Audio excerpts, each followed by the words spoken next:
That's how I feel. That's how I feel today after that crazy storm yesterday. Yeah, it's been something, hasn't it?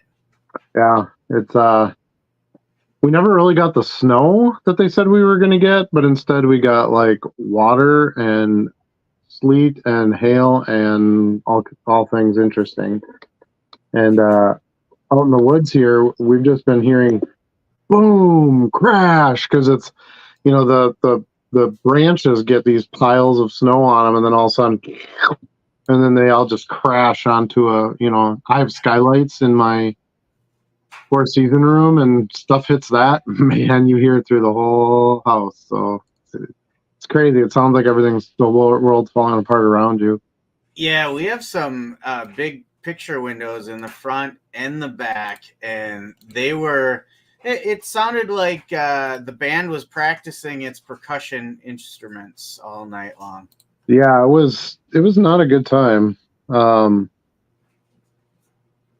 But that being said, I was out in the neighborhood for a little bit today. I didn't get as much done nearly as I wanted to today, but I was out helping some people, and I have a generator, and a lot of people by me still don't have power, so we're kind of trying to check with neighbors, see if anybody needed power for any reason. We have a few people that live around us that have like some medical machine needs and things like that. Yeah.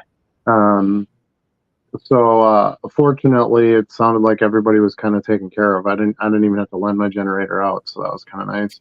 Nice. We had lots of like in our conservancy. There's probably 25 to 30 trees totally down. We had a couple in the block in the road this morning that they had to cut up, and yeah. So luckily, I take pretty good care of my trees, and luckily, we just had some branches down and couple minor things. So did a little pickup I'm gonna have a hell of a bonfire when spring hits. But we've got a century oak behind our house that's right on the lot line between our lot and the neighbor's lot. So one of these days, the plan is we're going to go together and get a tree trimmer to come in and take it down. But it is so big, and the branches go over both of our houses and predominantly over my garage. And that garage is old. We'd like to build a new modern garage, a little bit bigger. And part of me, every time there's a storm, is like, could that fall on that garage? Yeah. Yeah, we were kind of thinking that too. I got that's the downside to living where you have a lot of trees. There is a constant maintenance. I've already had to pay to take a couple down. We have one in our front yard it's leaning the right way, so meaning not at my house. It's leaning towards the road. It wouldn't, unless there was a car coming through, it wouldn't hit anything. And that's kind of what I keep hoping too. I'm like, just fall down, just fall down. I have a chainsaw. I can go cut it up. But I hate to pay to have someone take one down when nature could just do it for me. And I just have to clean up after that. So exactly. But yeah. So anyway, so nature did its thing. I was not surprised at all because so mild this year. We had to get some kind of hammer in April. It was just inevitable. Seems that way anyway. We definitely knew we were not yet done with winter. Right, exactly. Hopefully, maybe this is the last one. That's what I'm hoping. I didn't put anything out on social media. I usually have a little TV show that I run called Plow TV, and there would have been an episode today. My plow guy did come, but like I said, I was just preoccupied with actually trying to take care of some things. And of course, my daughter was home today, and she wanted to spend some time. And you never turn that down if you don't have to. So yeah. I had to go to the office yet today. I'll start my work from home week again tomorrow. So I missed out on the fun today. Yeah. Well, and you have to do that too. Like I had to work later tonight, essentially, to make, kind of make up for it. So I worked right till dinner, had dinner, and then basically popped back up here. So, but that, that's how it is. You gotta do the stuff. So I did get a ton of stuff listed today. I got some free scans from Card Dealer Pro. Talked to Alex today, and he threw me some scans. So I was like, sweet. Now I got even more work to do. Thanks, jerk. But I have so much of this, like 1990 Fleer baseball stuff and that kind of thing. And so I was just kind of lots of like just low end base. Here's a bunch of John Elway stuff. So I'm just trying to get all that stuff knocked out. They're decent sellers. They're just not as much fun to list. They're not right. Right. So I did that. I listed a whole bunch of non-sport today too. I finally got through all those promo cards and stuff. So that was good. Yeah. Were you talking to Alex about some tips and tricks, or what were you doing? Just kind of talking to him about how Card Dealer Pro works and just some of the questions that we've been getting in the Discord and how we've been helping people. Okay. Like I just had that one this morning. Well, I guess anyone could have answered it, but I happen to be the one that answered it. But how do I turn free shipping on? It's like, well, you got to click the box. So just little things like that. They did. I don't know if you were on Card Dealer Pro at all today, but they did just have an update yesterday. You might have been able to download it yesterday, but I think for some people it wasn't available till today. So he, just kind of talked to him about looking at some new updates, and apparently some of the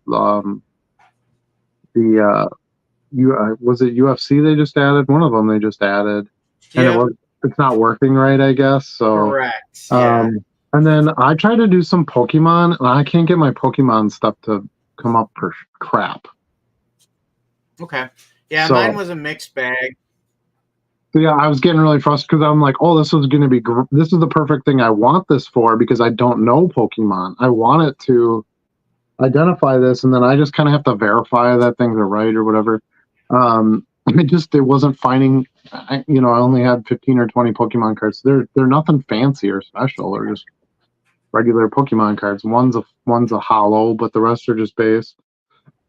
And it just wasn't doing it. So yeah, anyway. I had about half of mine I had to manually match up. Yeah, so I was kind of frustrated with that. I'm like, man, this is more work than just taking the damn picture with my phone and then having it, tell me what to do with it. But all the non-sport stuff that the regular non-sport stuff, that's all photographs and things like that. I picked up a whole another stack of these Hollywood Starline cards this past weekend, so I'm getting through those. Got a bunch of Pee Wee Herman rookie cards. Hey man, those are like $10, dude. There's I got a whole giant stack of these, so I was trying to get through some of that.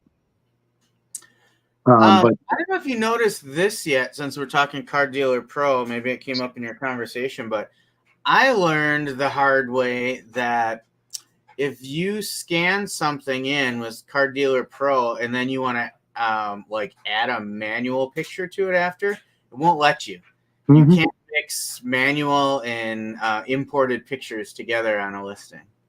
Yeah, I found that out too, because I had one where the back or the front, one of the two sides didn't come out right. So I'm like, oh, I'll just snap a picture, Yep. And yeah, I found out I couldn't do that either. I literally just deleted it, and then I just, either didn't scan it at all or rescanned it, or I just listed it with my phone. Yeah, it was frustrating though, right? A little bit, yeah, a little bit. So simple, you wouldn't think that would be an issue. Yeah, again, the software is fairly young from what I understand, and I think there's a lot. I think they're putting a lot of their time and efforts. Well, first of all, grow the company. You need some capital to actually do stuff, and it's expensive for programming and things like that. But I think the other thing was to really just focus on getting the card identifying down, because that's what most of us want. That's the thing that's going to speed up our time, right? Is it telling us what the card is and scraping the prices from eBay and that kind of stuff. And that's improved drastically. One of the reasons I decided to actually do Card Dealer Pro, because version 1 was not good at all. But this version 2.0 has been pretty decent and getting better, it seems. And for the most part, what I'm scanning is pretty basic base, older cards. It shouldn't be too complicated for it to get what I need. But it was funny because I hadn't had the scanner for like 3 weeks. It'd been a while, and I'm like, gosh, I don't even remember how to use this thing. So I plug it in. First of all, I got it all put together, perfect, right? First shot, I'm like, yep, I remember how all this works. Yeah. And then, man, it was like riding a bike. To me, the sign of a good software is when I can just sit down and use it, and I don't have to overthink it every time.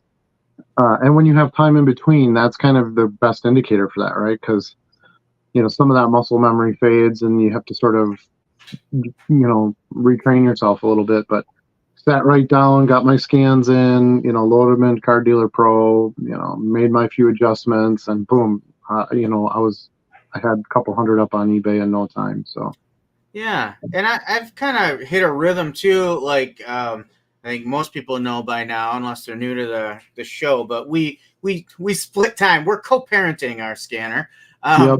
and I've got a good rhythm built up now. Where the last couple of days before we switch off, I'll pre-scan a bunch of stuff to my laptop. Mm-hmm. And then kind of how I do it now is I focus more on the shiny stuff when I don't have the scanner.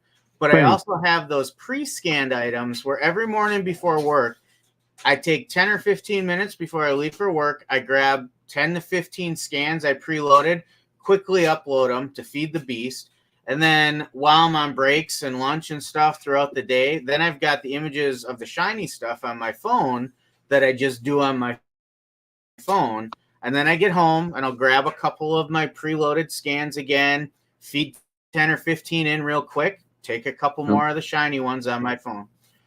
Because when I have the scanner here, I find I still have so much backstock that I'm just grabbing everything flat and simple to scan to just reduce some of those piles and get them out there. That's exactly what I'm doing too. So, and I only had 1,100 scans. It sounds like a lot, but it's really not.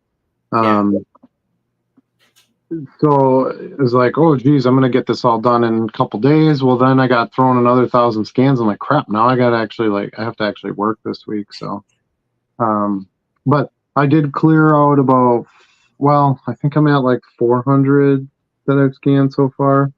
545 since I got the scanner. So it goes pretty quick if you try to keep at it. And the easier the stuff is that you scan, the quicker it can go because you're not digging through as much. I don't really have to do the pricing. A base 90 score, John Elway, I can price that myself. I don't, so I've tried to kind of keep it to at least all the simple stuff up front. And then when I get bored of that, because that stuff gets boring, very fast. Yeah. Then I'll go to do a little shiny, or I'll do, some acetate cardsel scan or something like that. I really like switching between non-sports and sports because the sports cards I like because I like the market appeals to me more. I like the up and down and the player, accomplishments and the on season, off season. Like I like that part of it. Yeah. But the non-sport cards are just so much cooler, in my opinion. It's just much cooler to put a creative looking Wolverine card together than it does, Aaron Donald. I think that's fair. Yeah. So just like, I get the non-sports stuff and the chrome and things like that, and I'm just like, oh, these are so cool. I just have more fun with them than the sports cards as far as like just looking at them and taking pictures and things like that. And the pricing is so different. Like I'll get a couple cards and Marvel cards and I'll look at them and be like, oh, that's probably like $1. And then I look at the last sale and it was $28. I'm like, what the hell? Like I'm not even close, Yeah. And you can do that with sports cards, like if you don't know it's their rookie card or something like that. But yeah, so I don't know. I think I've found my sort of routine to go back and forth, and generally my non-sport stuff is my pile on my desk, so I like to get some of that done anyway, get it off the desk. Yeah. But I've got almost 3 full drawers of packets now. Nice. So I'm really getting my switch over done from my old inventory, which is good because my office is almost done downstairs. Okay. Just got to finish plastering and then and painting, of course, and then putting the carpet in, and then I'm good to move in there. So try to get some of that done before then. But It's nice now when I go to pull my orders in the morning and like 3/4 of them are from the bags and the other ones are, I gotta dig them out. So I'm enjoying that quite a bit. So how was, what did you do this past weekend? Because this past weekend, so it was Easter weekend. So we Saturday we spent out at my father-in-law's farm. We went out to Grandpa's farm for the annual Easter egg hunt. All the cousins come out, big and little, and we do a little Easter egg hunt and a family meal. Grandpa Archie's got the the what's that commercial that's out right now that has the barn and the light flashing outside and the end goes on and off, so it says barn. That's basically his big shop garage there. Anytime we go out there, that's where we spend time. So the kids did their search, had a great time. They were building a fort in the woods while we're in, having dinner and a couple drinks and watching some stuff on TV. And then Sunday was pretty quiet at home then for the actual Easter holiday. Of course, for me, that was the end of a week's vacation from my office job. So it's always like this cloud hanging over me on the last day of vacation. Oh, tomorrow's back into the office routine. And, I had basically spent the week trying out the full-time card seller lifestyle, right? Yeah. So I'd wake up in the morning, I'd go fix a cup of coffee and grab a plate of breakfast and go right to my card desk. And I would spend a number of hours at my desk. Then I'd go, spend some time with the family or play a video game or something for a little bit just to shake up the day and pick up the kids from school or practice. And then I'd come home and go right back to the desk for a couple hours again. It was interesting. You certainly can get a lot done in this business when you're working full time. That's for sure. Yeah. So it's funny because I had the scanner. We switched up a rotation, so I had it, like you said, for 3 weeks. The first time I went to really use my phone full time, listing stuff, it felt foreign again to me because I was so used to using my laptop for the last week because I was home the whole time. Mm-hmm.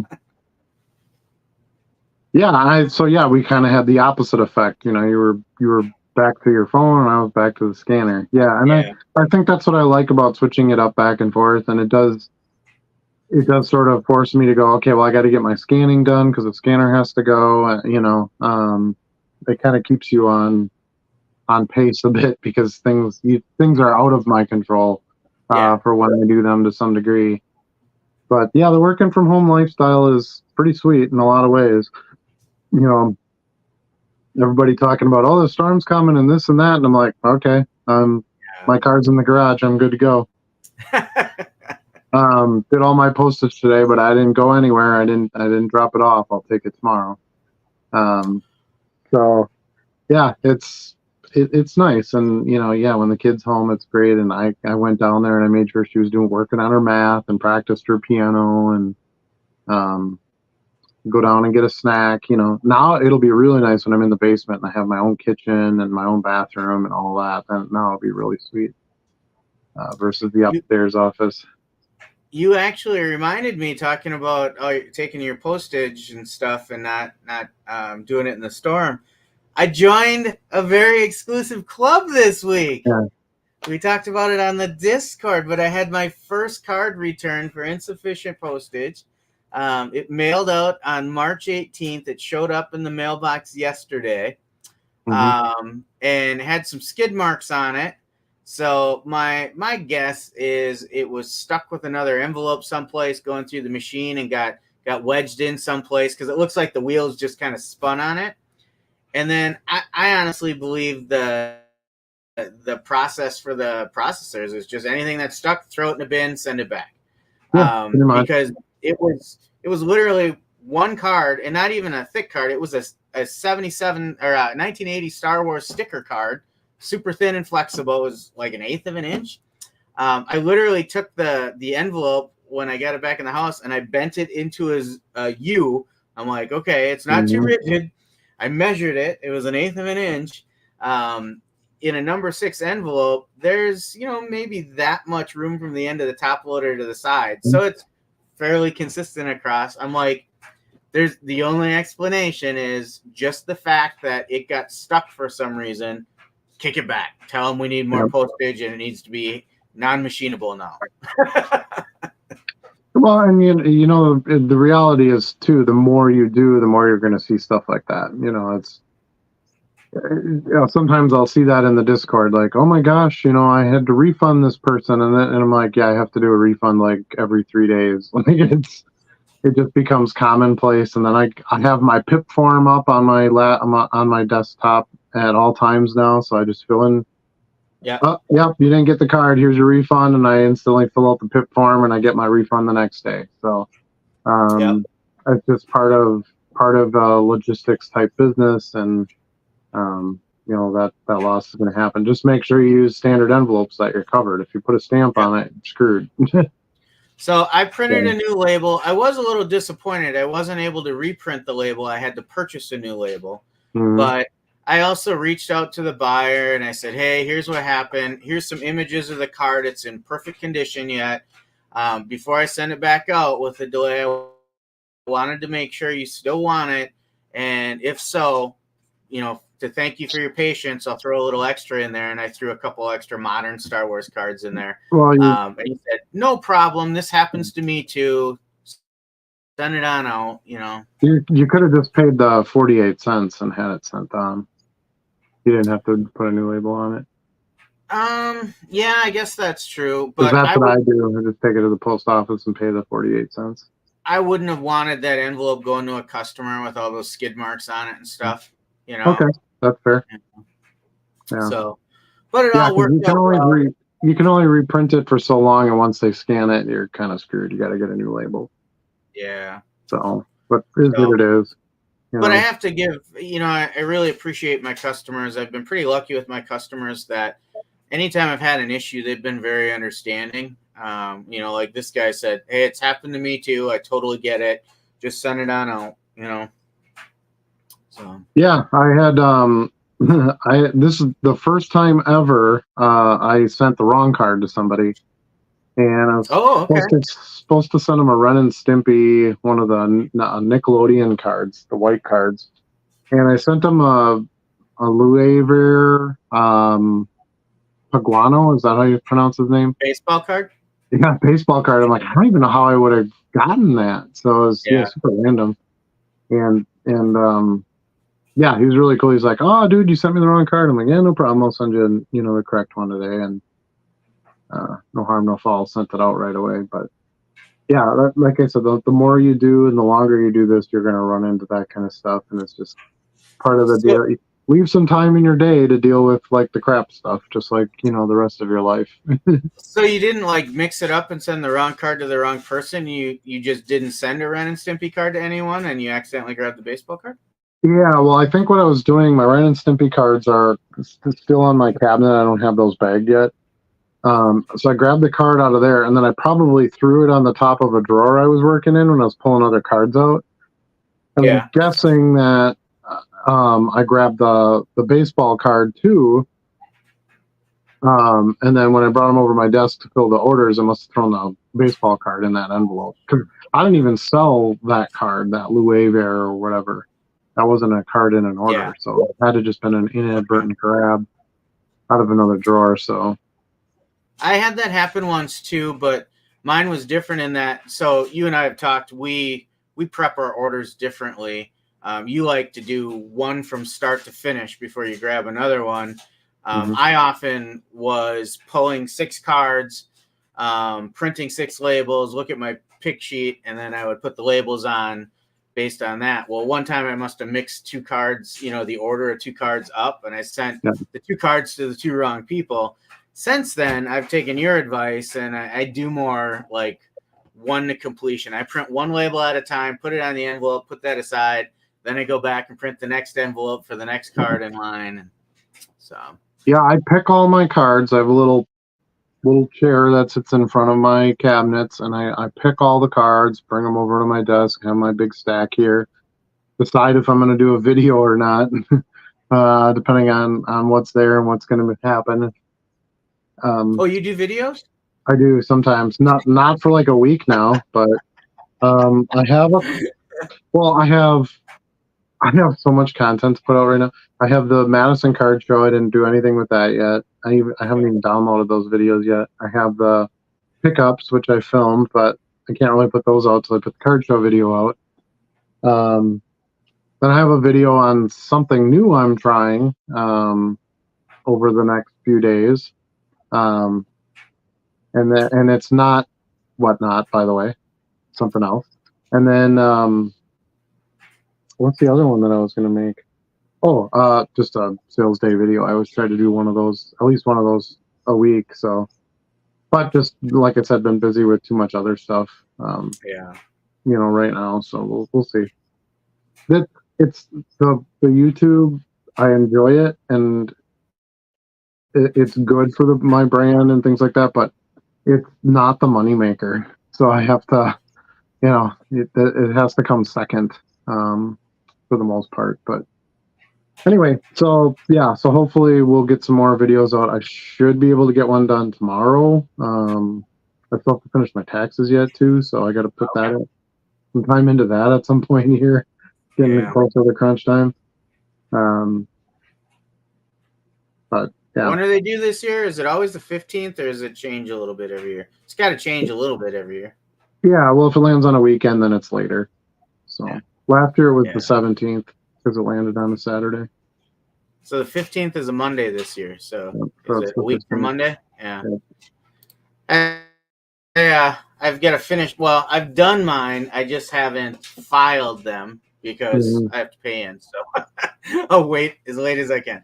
I pay in every year. So it's tax time's not fun for me that way. But it's necessary. It's something that has to be done. So it'll get done.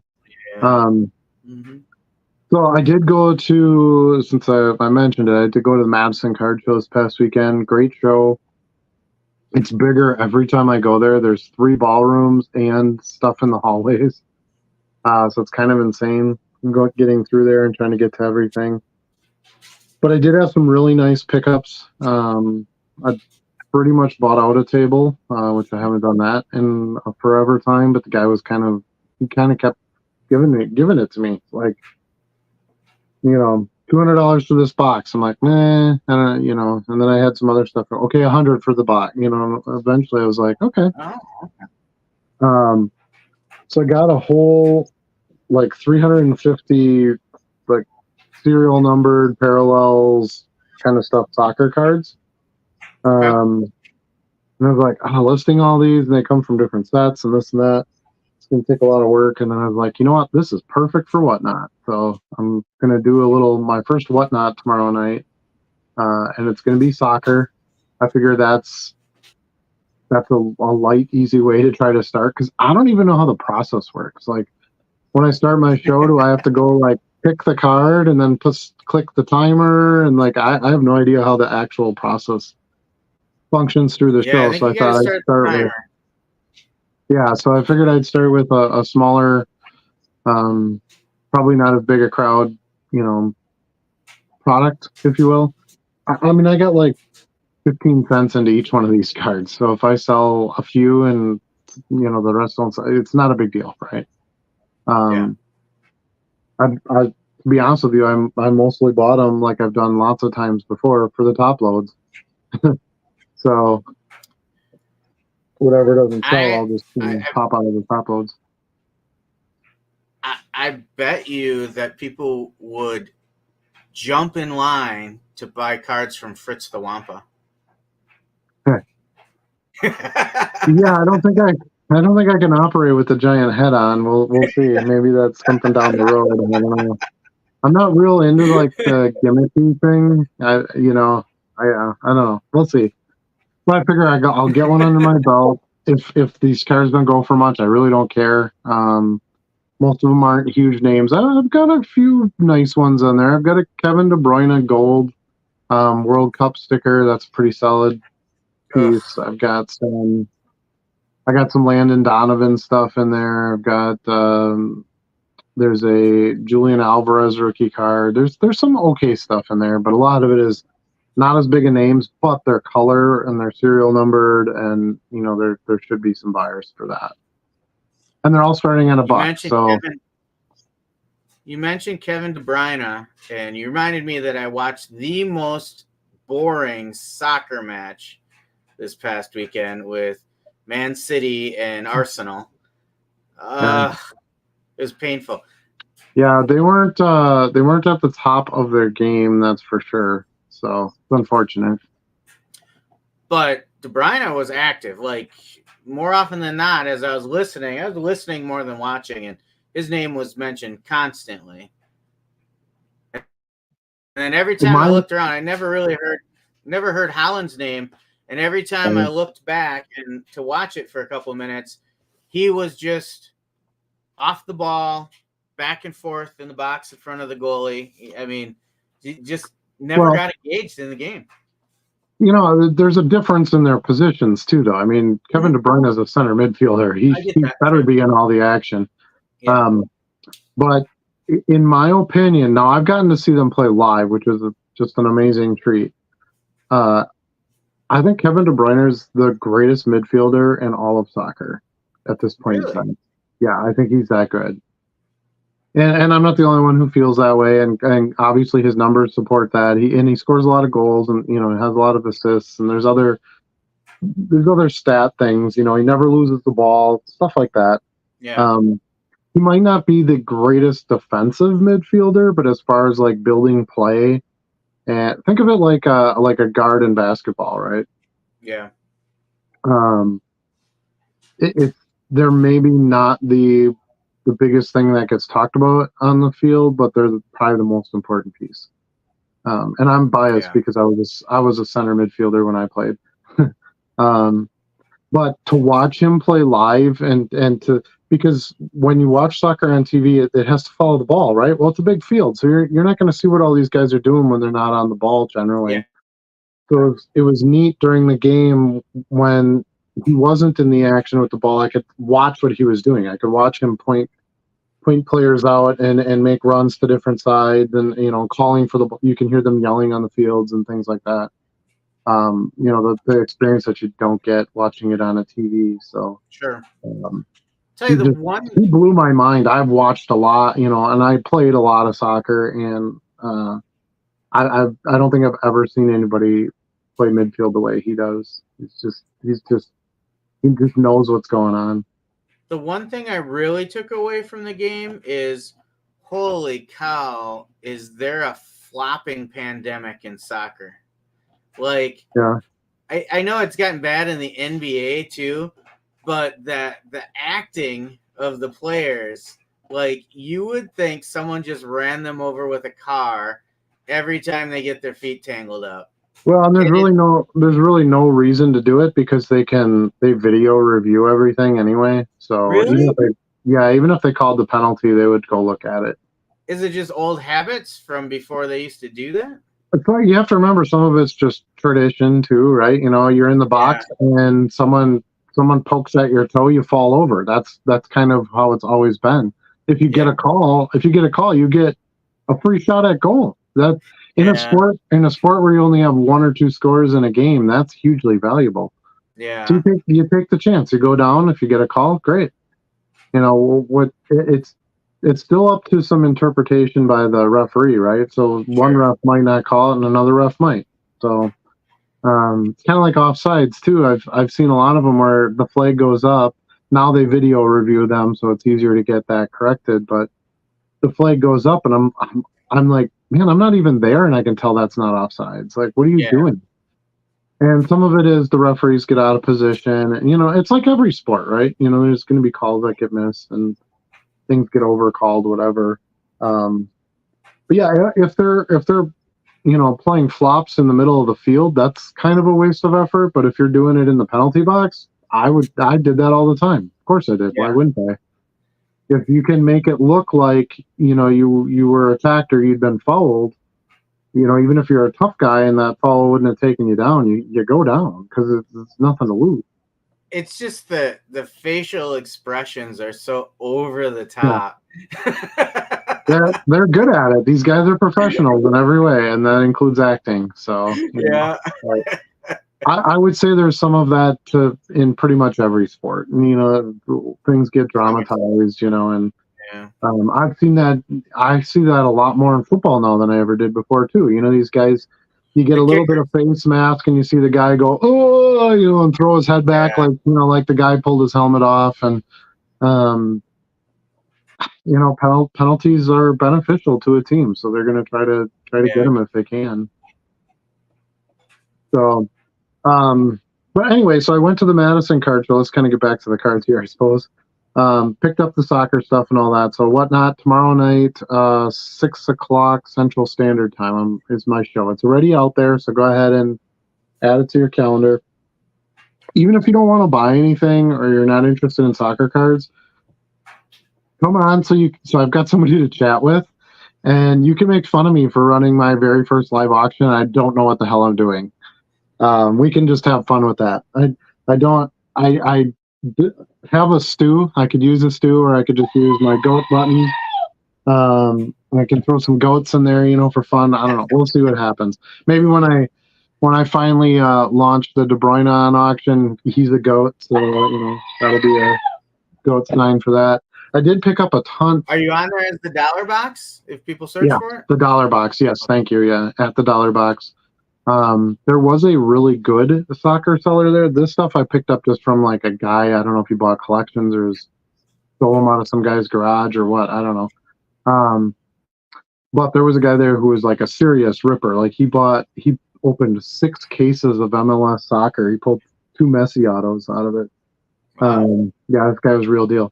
But he had a ton in his dollar box. He had a ton of like base Holland and Mbappe and Messi and stuff like that. Well, the Messis weren't in the dollar box, but I bought lots and lots and lots of it, and sold a bunch already too. So those will not be getting thrown in the auction. That's all this other stuff. But I was really happy to find some soccer and a good chunk of non-sport too. My backpack was so full I couldn't even. I got tired of carrying it. I quit at about 1 o'clock. I said I can't do this anymore. Carrying this is like 60 pounds on my back trying to get through the show. Yeah. But one of the main reasons I wanted to bring this up is we did get some topic suggestions from a Discord user and viewer.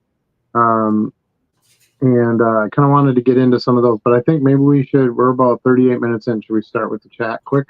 We should get a little up to that. All right, sounds good. And then we'll get into some topics because we got a few, a couple of pretty good ones. So I want to make sure that we can try to touch on those. Joe is here. Boys are back in town. Well, I haven't left. Well, I guess I did leave town this past weekend, but I've been in town for a while. I'm not going anywhere during this Yahoo weather situation we're in. Again, Charlie looks like he's wearing a large goat hat. Do you like it? Yeah, it is kind of you are kind of like directly in the center of the goat legs. It's pretty interesting. Weston wants to know if I made it to the Madison show. I didn't see you there. Lots of good finds and a whole box of Star Wars that you guy was trying to get rid of. I did buy Star Wars from that seller. I was maybe 5 minutes too late because the kid in front of me, and his table was against a wall, so like you couldn't like weasel your way in anywhere to try to get into this box. And the kid pulled out all the refractors, so it was kind of like But I still found 8 or 10 good Star Wars. He missed a couple of refractors. There was a couple of really nice Boba Fett cards which sell well. And it was Chrome stuff and that. It was just things I think he got on the side from buying a sports card lot too. But you'll see it. I'll have some in the card show video once I finally get that put together. I might just not sleep for like 3 days and try to get caught up. We'll see what happens. Hey, what do you know about I think they're 1982 Burger King play to win tear out Star Wars cards with Boba Fett and R2D2 and I didn't find a lot about it, But they're just like the SI for Kids cards. Like they have the decal edge from being torn out yet, and they were made by Burger King, so it was some kind of promotion. Oh no. Yeah, no, the Burger King cards. Yeah, I know what you're talking about. Yeah, I have a couple sets of those. Yeah. I've listed some. They do okay. They're not nearly as good as like the Tops, the regular ones. stuff, but yeah, they're like white and they're a little taller. Yeah, that's the Burger King. I think they were yeah, I think it was actually a contest. There was like a trivia contest with it. Yeah. Yeah, and you would get they came in a sheet, like you said, and then they were perforated and you tear them out. I picked a few loose ones up at a show a while ago, and then I have a whole set of the untorn ones in my PC. Which, they don't sell that great, so why sell them? Might as well keep them. That's kind of how I looked at it. But yeah, those are, and I don't think those are from, I think those are from Empire, aren't they? They're not from 77. Yeah, I thought it was 1982, so it might have been Return of the Jedi. Could be Jedi. Well, Jedi came out in 83. Oh, that's true. So they're in between. Yeah. Star Wars was 77. Empire was 80, and then Jedi was 83. Okay. So it would have still been, I mean, it could have, if it came out like right before Jedi did, maybe it was kind of like preview. But if I recall, they were like all the shots, the screenshots and the characters and everything that are on them, it was all Empire stuff. Which is the greatest movie of all time, by the way. So the greatest movie of all time. It's actually, you're right. It is Empire. It was 1980. 1980 Burger King Star Wars. On the back it says everybody wins trading cards. Yep. Yeah. It was I think it was a trivia thing. You had to answer the questions or something, and then you got something off on your meal. Yeah. I heard the story a long time ago, and so it's eluding me at this moment, but yeah, look it up if you're interested. I'm sure there's plenty of information out there on it. Looks like there's 36 cards in a set, and they're all unnumbered. So. Right. Yep. Yeah, and they just have the little Burger King thing on the back bottom of them. Yeah, they had the logo on the back, Coca-Cola and Burger King logos on the back. Yeah, and they were doing glasses or something, I think. No, that was McDonald's that did the glasses, I think. I've seen the glasses. There was like a promo thing with it. No, maybe they were Burger King. They might have been Burger King, so maybe it was something that coincided with the glasses. I don't know. I was 3 years old, so I don't remember. I was 3 years old when those came out. Dan is here. He says, "Evening all. Great sales day, it seems like, from the best Discord chatter." Yeah, I mean, sales should be getting better every day as you're growing, for sure. So, yeah, it's good to see. It's good to see people having success and getting stuff shipped out and getting those sales, selling some weird stuff. I like that when it's the weird stuff that sells. Yeah, and again, thanks to everybody, not just for viewing the channel and viewing the lives here, but also for participating in the Discord. It's a lot of fun, and I think it's fun to have a regular source where everybody can participate instead of just listening to me and Charlie every day. I like that, and it's good to get some ideas from you guys as well. I got my free UPS labels. Dude, they're amazing. They are super high quality. Like they're a little more rigid. So like, how you'd peel them off and they would kind of curl up and stuff. These don't do that. And then also all the paper backs don't curl. They're nice and flat. Look at this. So I can put like 20,000 of those in my garbage can instead of having to empty my garbage can every 2 days. Nice. So they're just plain sticker on the front, and then on the back it's got this little, you can kind of see the little ghosty UPS look to them. I did get some 4-sheet ones too. I don't remember where I put those though. I got some that were 4 on a sheet. I accidentally ordered those before I got the fan folds. But yeah, I got 6,000 labels, and I mean. So I was thinking about my cost of supplies now, and I don't pay for my top loads because I usually get some kind of card buy that takes care of that. Yeah. I pay 4.5 cents for my card savers. I don't pay for my sleeves as long as I don't use more than more than the ones that I get free with card savers. Right. And then I've got like a penny, almost two pennies on an envelope. And the labels are free. So like 40 to 60% of my supplies don't cost me anything. It's pretty amazing. And no ink, of course. So yeah, we found a way to get it down there pretty far. So you're hacking the system.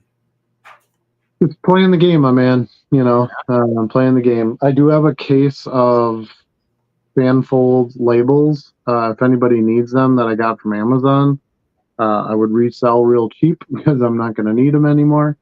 But I might just keep that as a backup too, in case. So my previous life, I had some office jobs where I'd have to order UPS supplies. There are times when they run short and can't get you any. So I'm kind of like, well, maybe I'll just keep that as a backup box just in case I can't get UPS labels. So we'll see. But 6,000, even with my volume, 6,000 will actually last me a little while. So yeah. I'm hoping to just order like every other month because I don't want UPS to get annoyed with me either, because they kind of like if they have to allocate the supplies, they will send them to accounts that have more UPS shipped. Oh, sure. Than me, who's just getting free labels. So I don't know. But even if I only ever get 2 or 3 orders from them, it was still a good chunk of free ones. We'll see how it goes long term. Because I don't really ship with UPS at all. So, but I don't know how they would know that anyway, because there's so many different places to buy the postage from. Yeah, that's true. I could still be doing UPS shipping without buying it through UPS. So, I don't know. Joe says, Adam, thanks for the 500 free scans. Signed up for Card Dealer Pro and used your code $box. Thank you. Appreciate you, Joe. Yeah, I'm glad. Hopefully you're enjoying it and it's working out well for you. 500 free scans. I mean, you can't go wrong with that. So, yeah, thanks to everybody who signed up. I actually had quite a few people that used my code under Card Dealer Pro, so I definitely appreciate it. We want to keep getting the feedback on it too. Charlie and I think we've got Card Dealer Pro down pretty good, and we can help you with templates and where to go for things. But we're still kind of spring chickens as well. So anybody else have any ideas or know some things that we were missing? One thing I did, since we're on the topic of Card Dealer Pro, one thing I did change, Charlie, is I did add my banner now to the bottom of my pictures. Okay. When I upload them, I'm trying it. I want to see how it goes. I don't care for it as much when I'm looking at listings on the desktop, but I like it more in the app, because if you're scrolling through listings on the app, it cuts off part of the picture on that thumbnail. Okay.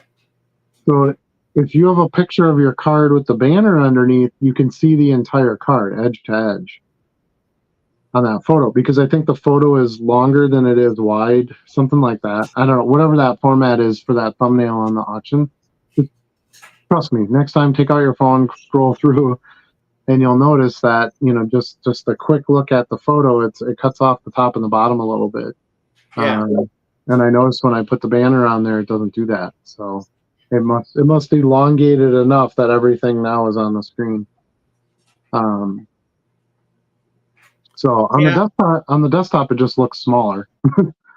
So it's not. I tried it a couple times, and I was like, it just makes the card image that smaller, because you still only have X amount of pixels for an image. Yep. And now you're using part of that for a banner instead of the card itself. Well, one thing that, and it might just be deception, but one thing that I feel like it does, I feel like when I look at cards on eBay, like when I click on the photo to pull up the big photo, they're squashed a bit. They almost don't seem like they're as tall. And I feel like when I do the photo with the banner, then I get like it looks like the real length of the card. Okay. I don't know. But I thought, hey, it's good for branding. I've got my logo on there. Paid money for my logo. Why not? I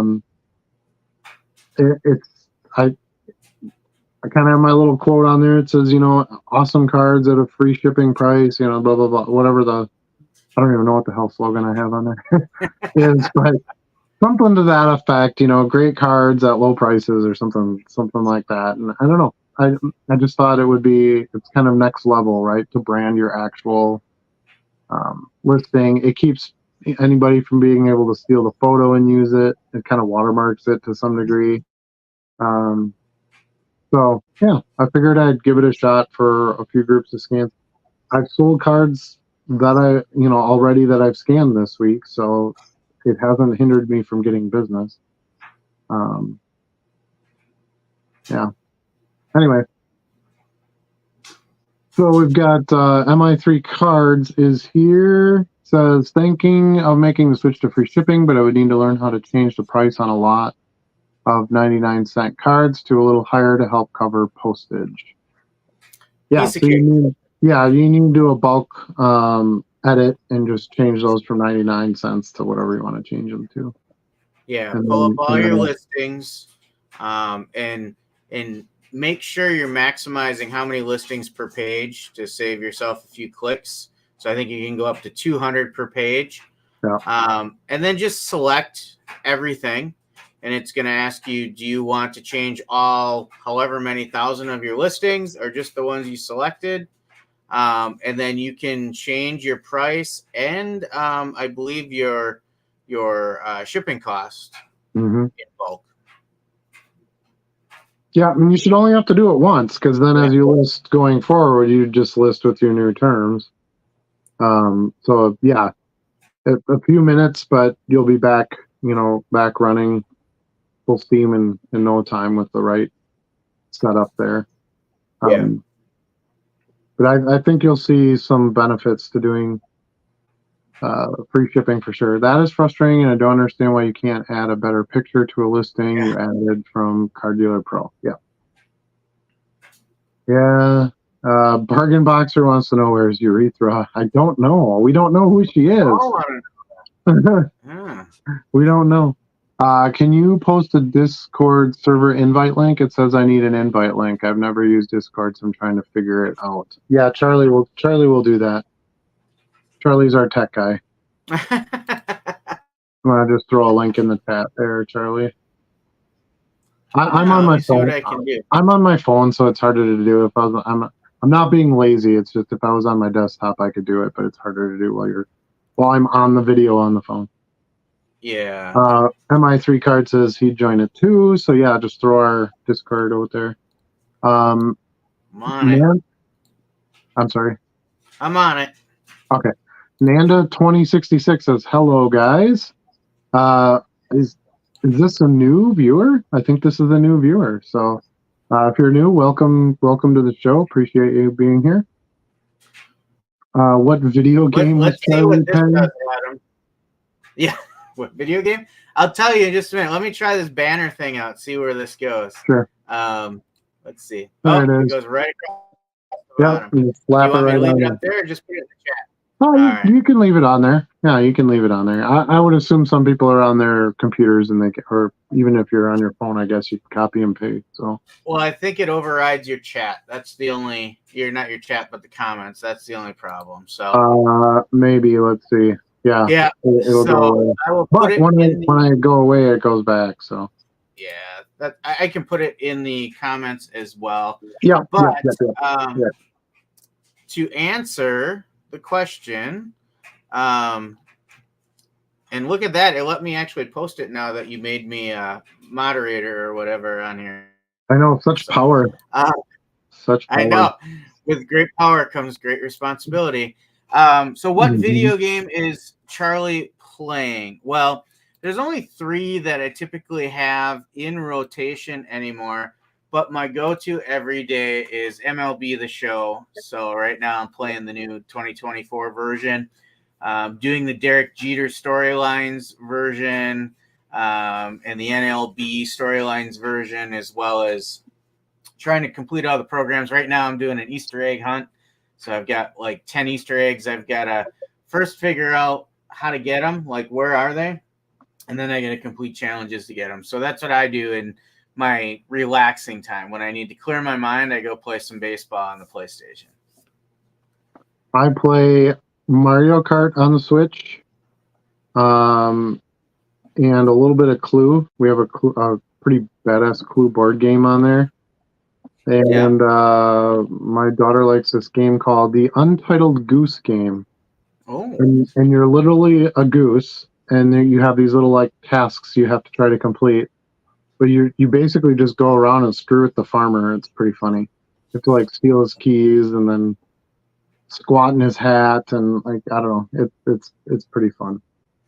I also typically have on hand the latest Call of Duty and then the latest Madden, but I just don't get enough time to play all three anymore. Mm-hmm. And when I get a chunk of time where I'm like, I'm going to play a game, it's usually MLB 24. Yeah, and I don't play any like real games. Like if I'll sit down and play for a few minutes with my family kind of stuff, I'll do. But I have 2 games on my phone that I play. I play Monster Hunter now, which is pretty solid. It's made by Niantic, the same creators for Pokemon Go.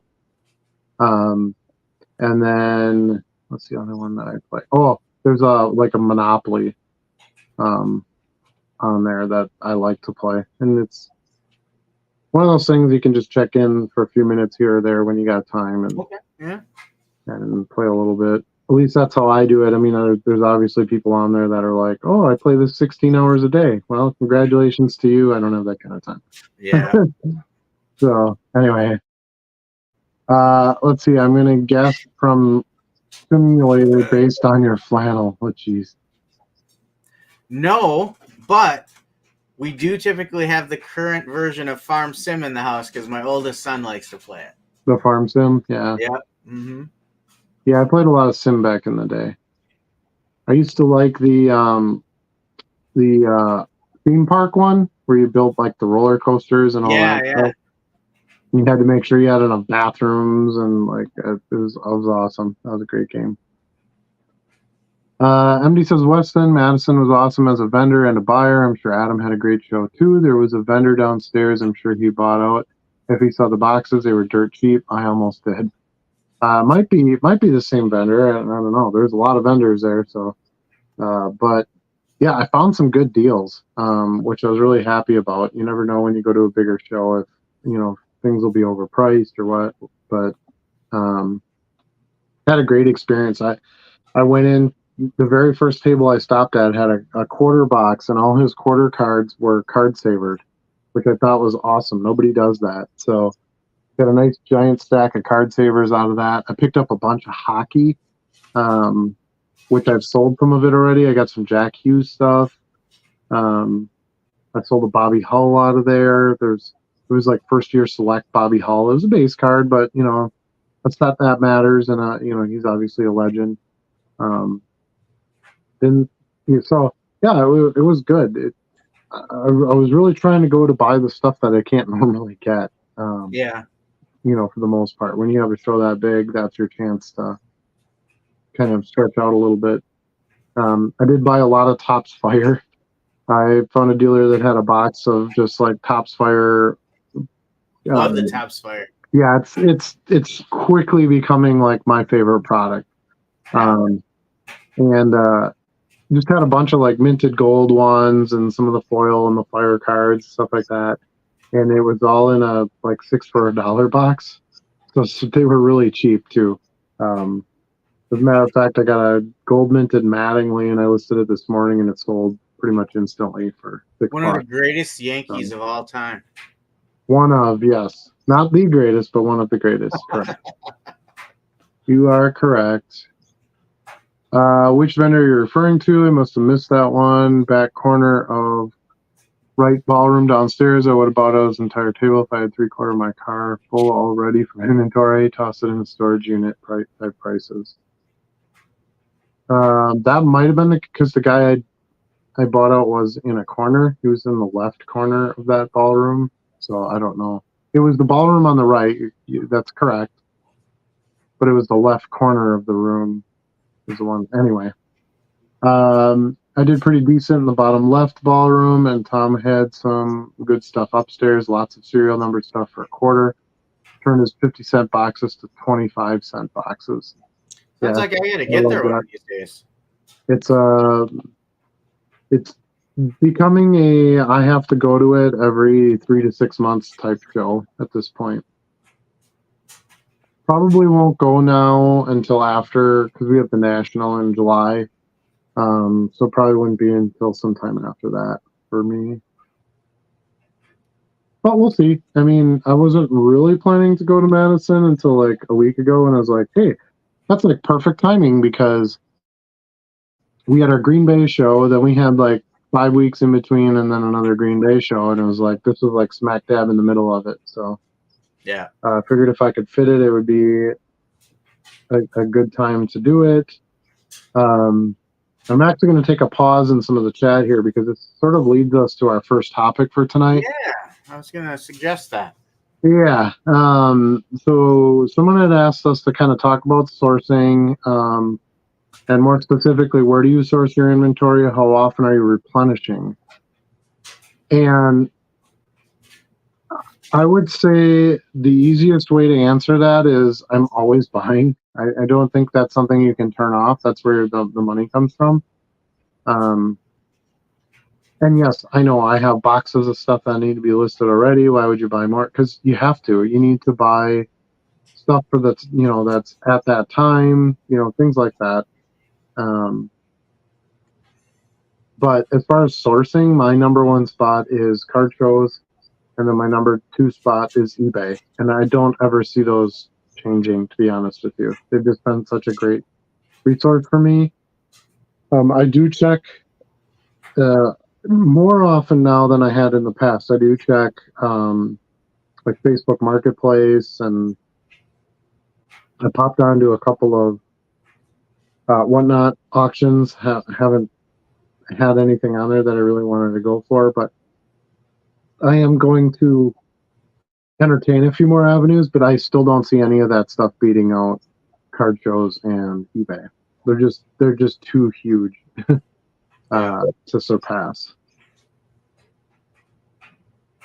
But yeah, I really try to, as far as like how often are you replenishing, like my biggest buy efforts, because I have to budget somewhat to what I buy, because I have to actually make money.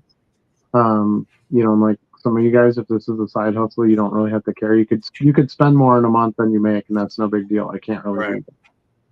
So I kind of try to keep it to like every 3 weeks I want to get to a big show, and spend my $400 or $500 or whatever, and clean up as much as I can. And then the time off from that show to the next show gives me time to list and ship and flip and do all that stuff. And I just keep building my inventory little bits that way, yet I'm still getting income in all the time in between it.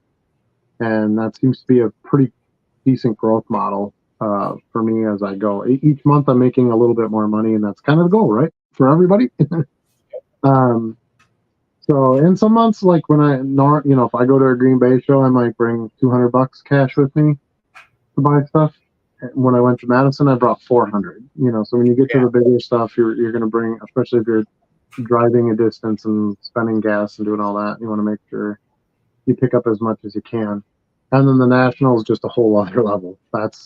I'll have thousands with me for the National, because that is the world's greatest playground for sourcing.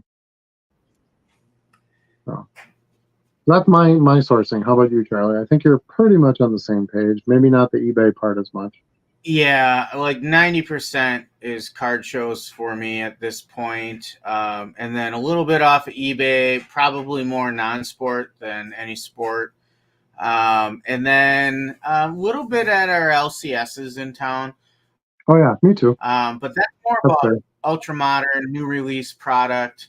And when I go in there for that, I like to hit their dollar boxes. And when I go in our LCSs, I often see it as there are multiple people I'm I'm supporting in the hobby. There is the store owner, where when I buy new product off the shelf, I'm driving their revenue and sales.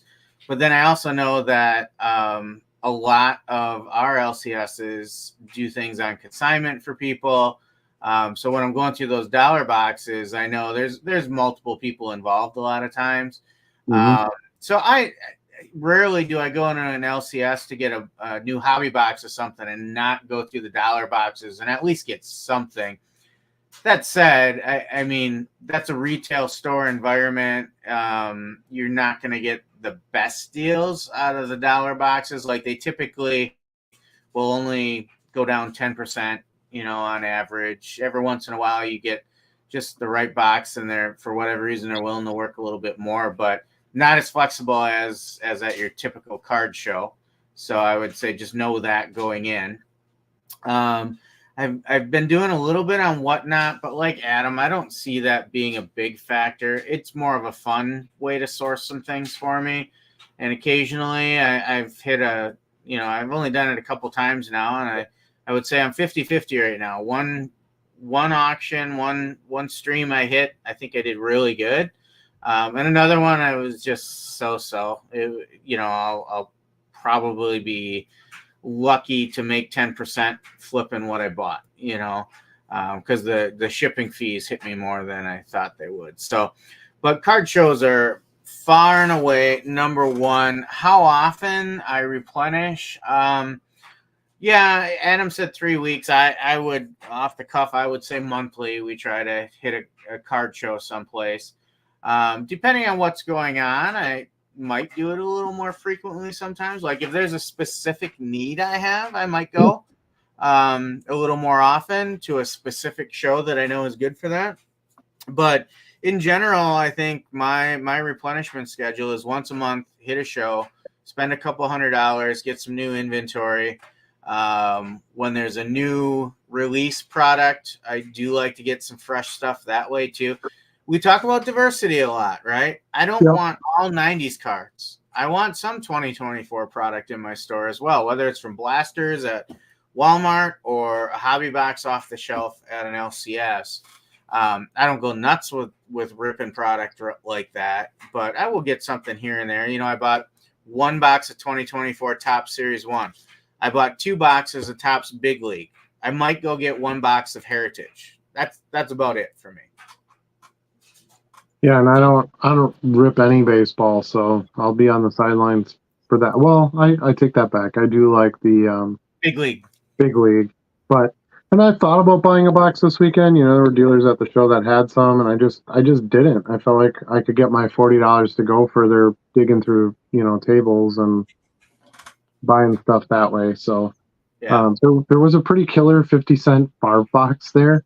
And you'll see it in the video, but all the cards were in those little like in capsules, the snap tights, which everyone hates. And I didn't get to that box because I had to go to a non-sport dealer. Bo grabbed me and had to bring me to a dealer and stuff. So I didn't get back there till later. And I'm like, somebody must have gone through these by now. If there's anything good in here, it's gone. Boy, was I wrong. I got a far card numbered out of 50 out of that box for 50 cents. I got a black label parallel from 1998 Topps Gold label, the black label parallel. I got one of the 1993 playoff Favre set. There's like a 5-card set, but those were tough to pull. They were like 1 in every 3 boxes. So I got that in there, and then just a couple of higher end, base cards and things like that. And then it was buy 10 get 2 free. So I got a couple of those free. And then he had a Reggie White box for 50 cents. Same thing, they were encapsulated. So I'm guessing it was just like a collection he bought and he just threw them out there, because why would you put it? You wouldn't put them in those, But I got a V-cut Skybox insert. Those are pretty tough pulls. I sold a Dion of that recently for like $25. So I figured the Reggie's I should at least be able to do like $10 on the Reggie. And then he had a wild card 10 stripe of Reggie, which wild card stripes are close and near and dear to my heart. So 50 cents for a 10 stripe. Heck yeah, for a Hall of Fame legendary player. So just goes to show you, just because you were there 2 hours late to that box doesn't mean there isn't stuff in there that you can buy. Right. And I got a hell of a lot. Those were some of my best value boxes. And then I bought more Favre inserts. Like, this is weird because I wouldn't normally go there to buy Favre stuff. But this was like a bigger dealer. Like, he had business cards and the whole thing, at this table. And I saw Favre inserts, and he had they were all just top loaded in, kind of a 2-row box. And the first card that I saw was a Bowman's Best Cuts Atomic Refractor, and I'm like, man, those are tough. Those are really tough. So I'm like, this guy's got some good Favre stuff. And he had a price sticker on it. It was $30 or something like that. I'm like, okay, well, that's okay. I flipped through the first few cards, and they all had like individual prices on them. And then I started getting to some of the other inserts, and it just had a colored sticker on it. Mm-hmm. So I looked at the graphic on the table of what the colored sticker was, and blue stickers were $1, orange were $2, red were $5, whatever it was.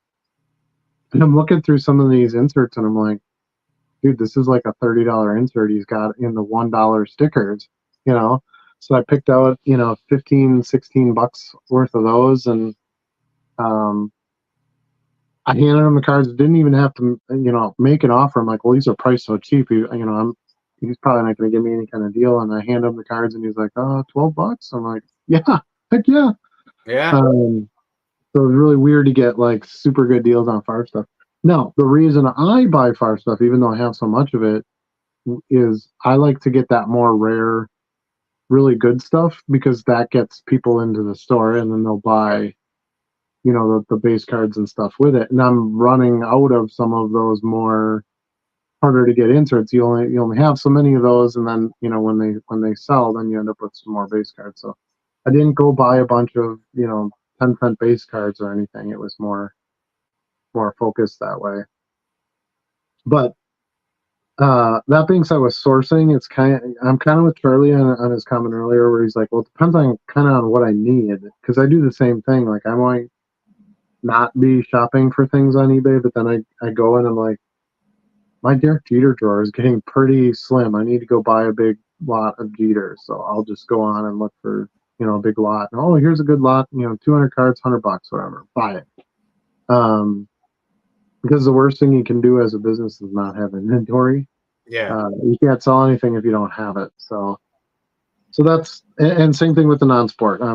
Again, I'm with Charlie on that one too. That's harder to find generally at shows and stuff. So I'll go, okay, well, I'm low on Ren and Stimpy stuff. All right, I'll go try to buy a big lot of that, or Turtles or something like that. I know now all you guys buy Turtles too. Thanks.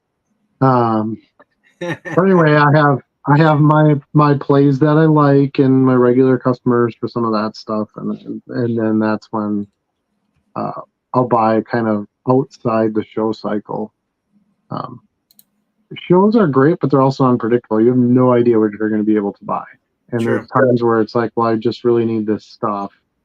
I really like non-sport promo cards and things like that. So to just go to say, hey, I'm going to a show this Saturday, I'm going to buy a bunch of non-sport promo cards. Like, that's not really a thing. Yeah, because then you get there and they have none. Exactly. Or two. They have two. Yeah. Maybe you can stumble upon, but yeah, it's just not. Some things just don't work that way. Excuse me. Red Light 34 is here. Says, hello, everyone. Hello. Welcome to the show. Stu says. He says, Waza. Joe is asking Charlie. I don't know why he isn't asking me. Maybe I experiment, Joe. Jeez, my show. No, I'm just kidding. You don't experiment as much. You already have your mind made up on a lot of that stuff. Well, yes and no. I definitely do things different now than I have, even 4 months ago. But yeah. And so anyway, he wants to know, what about hologram cards? Have you tried to scan hologram cards? Yeah, I have. I've made it a quest to try a lot of different things. Because in fairness, Adam's right. A lot of things don't make sense to scan. I'm just a little more adventurous, I think, sometimes to say, I want to prove it to myself that this is right, that we shouldn't waste time, doing this. And 90% of the time, Adam's right. It's like that isn't worth the time I would spend scanning it. Holograms are exactly that. You want to get kind of that angle shot at it to get the hologram effect, right? And prisms to get those different colors, 3D cards to kind of get multiple images. Like if I have a 3D hologram card, I often take a picture with my phone at an angle where I can see it in the process of changing. Like a buyer can actually see both images, and then I'll do one of each full image as well. So you just can't do that with a scanner. Now, there are some things that I've been pleasantly surprised with, acetate cards being one, the clear cards. So I've been pretty successful scanning those. Your base Chrome cards, they're in my scan pile for tomorrow. Acetates. Yeah, there are some setting changes you can do for base Chrome that can make them serviceable. I would tell you, if they are low end $1.99 to $2.99 base Chrome cards, does that picture really have to be sparkling? Probably not. I learned that from you, Adam. It's a $1.99 card. Why are you spending extra time worrying about that? I don't want to. I'm not going to. In the same light, I'm not going to change the settings on my scanner to be able to do that. So I have tried settings. I'm sorry. You can save different settings and just flip between. Well, true, but if you're only going to do it for like $1.99 Chrome card, I don't. Yeah. You guys do what you want. I don't feel like it's. I don't feel like it. I agree with you on the acetates, and I was pleasantly surprised that how well they turned out. But they don't require light. Right. So the trick is you don't have any space between the scanner. There's no natural world is the best way I can put it, between the roller, the scanner, and that card. And what makes holograms and embossed cards and chrome and refractors and all that, what makes them pop is that light that is involved in between you and the card. And there just isn't a replacement for that. By the way, I sold a couple of those NASA cards too, the embossed NASA ones. Like even like Bowman Ice, like I wouldn't scan this. No. You want to see those ice bubbles, and you're not going to see that in a scan. Some of the surprising things I found, I'm looking for a good example in my phone pile over here. This is almost one. This might scan, but let's see. My lighting isn't real great. But you see how this card is very dark right to the borders over here? Those cause trouble too, because the scanner has trouble determining the edge of the card. So 9 times out of 10, these will scan with a good 1/4 inch cut off on each side. So it takes a little experimentation. That's why I did some videos trying to create some shortcuts to learn some of that stuff. Because if you don't have to spend an extra hour experimenting on some of that, because I did it for you already, I'm happy to share that. But yeah, it takes a little. These are kind of my rejects. Anything with that black border type stuff, it wants to cut that 1/4 off. Even some like this doesn't have a black border. It's borderless. It's Stadium Club, but look at how dark it is. Yeah, I really struggle with Stadium Club. Yeah, the scanner just doesn't. The Stadium Club ones where it's not dark in the background, you can do okay. But as soon as it's like a night scene type of thing, you're not going to get what you need. If there are different shades, lots of degrees of color, but really where the scanner does great is cards like this. It's a flat white card, basic image.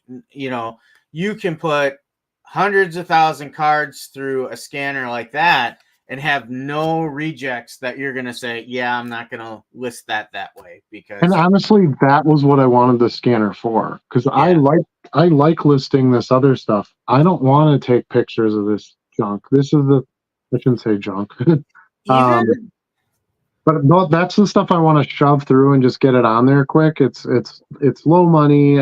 I do get sales out of them, but I don't want to spend any extra time.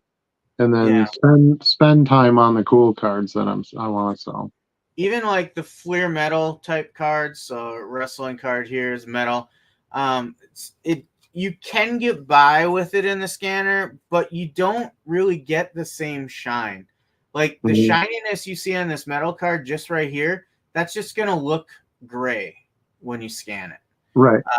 So it's very flat looking. Yeah, you lose some of the eye appeal. Yeah, it's almost worse than like a white cardstock card. Yeah.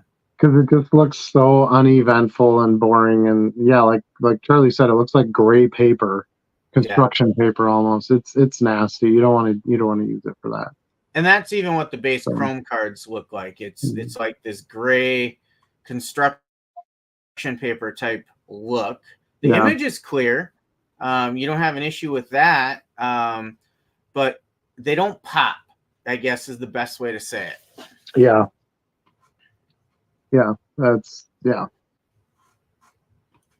All right, MD says quarterlies, ladies and gentlemen, or quarterlies, gentlemen. That's the key. You're right. I've been meaning to do that for years, and I just haven't. Oh, I thought you were talking about quarterly gentlemen's magazines or something. Oh, well, that's something else. But I'm presuming he's referring to quarterly tax payments. I'll tell you the reason I never did it was because, like, that's what you're supposed to do, right? So if you wait and you pay all at the end of the year, there is like a minor penalty or whatever for not paying all year long, which is stupid because you don't owe it until you owe it, but whatever. It's the government.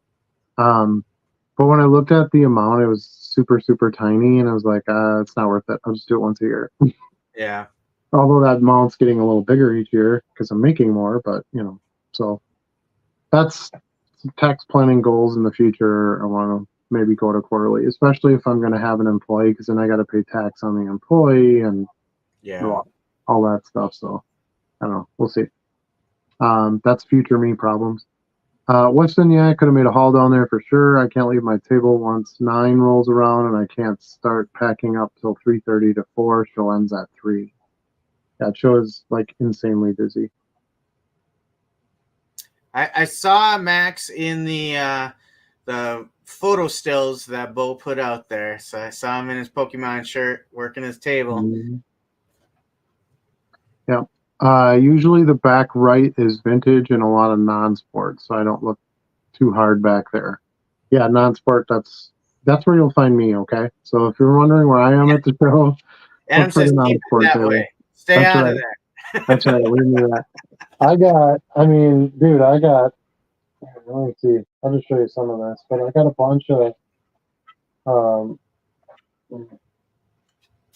I got some Harry and the Henderson sticker cards, sticker inserts. We watched that movie this weekend. Turtles, Ace Ventura stickers, Batman, big stack of Addams Family sticker inserts, Flintstones. I mean, I cleaned the hell up. Here's some Monsters Inc.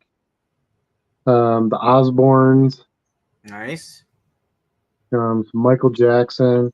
Got a bunch of these, which are actually pretty hard to find. These are the Brockham Rock cards. We kind of had to talk about this in Discord today. But these are the ones you really want. These are the gold legend ones. So this is Grateful Dead. Vince Welnick, he's the keyboardist for Grateful Dead. Of course, Mickey Hart from Grateful Dead. And the big one, Jerry Garcia. Oh, yeah. Bought a bunch of the gold Led Zeppelin, Jimmy Page. Here's a whole bunch more Zeppelin. Here's John Lennon. I've sold this card 1,000 times. Great card of him in New York there. Did you find the Herman's Hermits? I did not. But I did find a Beastie Boys rookie card, Easy Money. I might keep that one, though. Let's see, what else did I get there? Some Pink Floyd, some Motorhead, some Ozzy. Sticking with the music theme.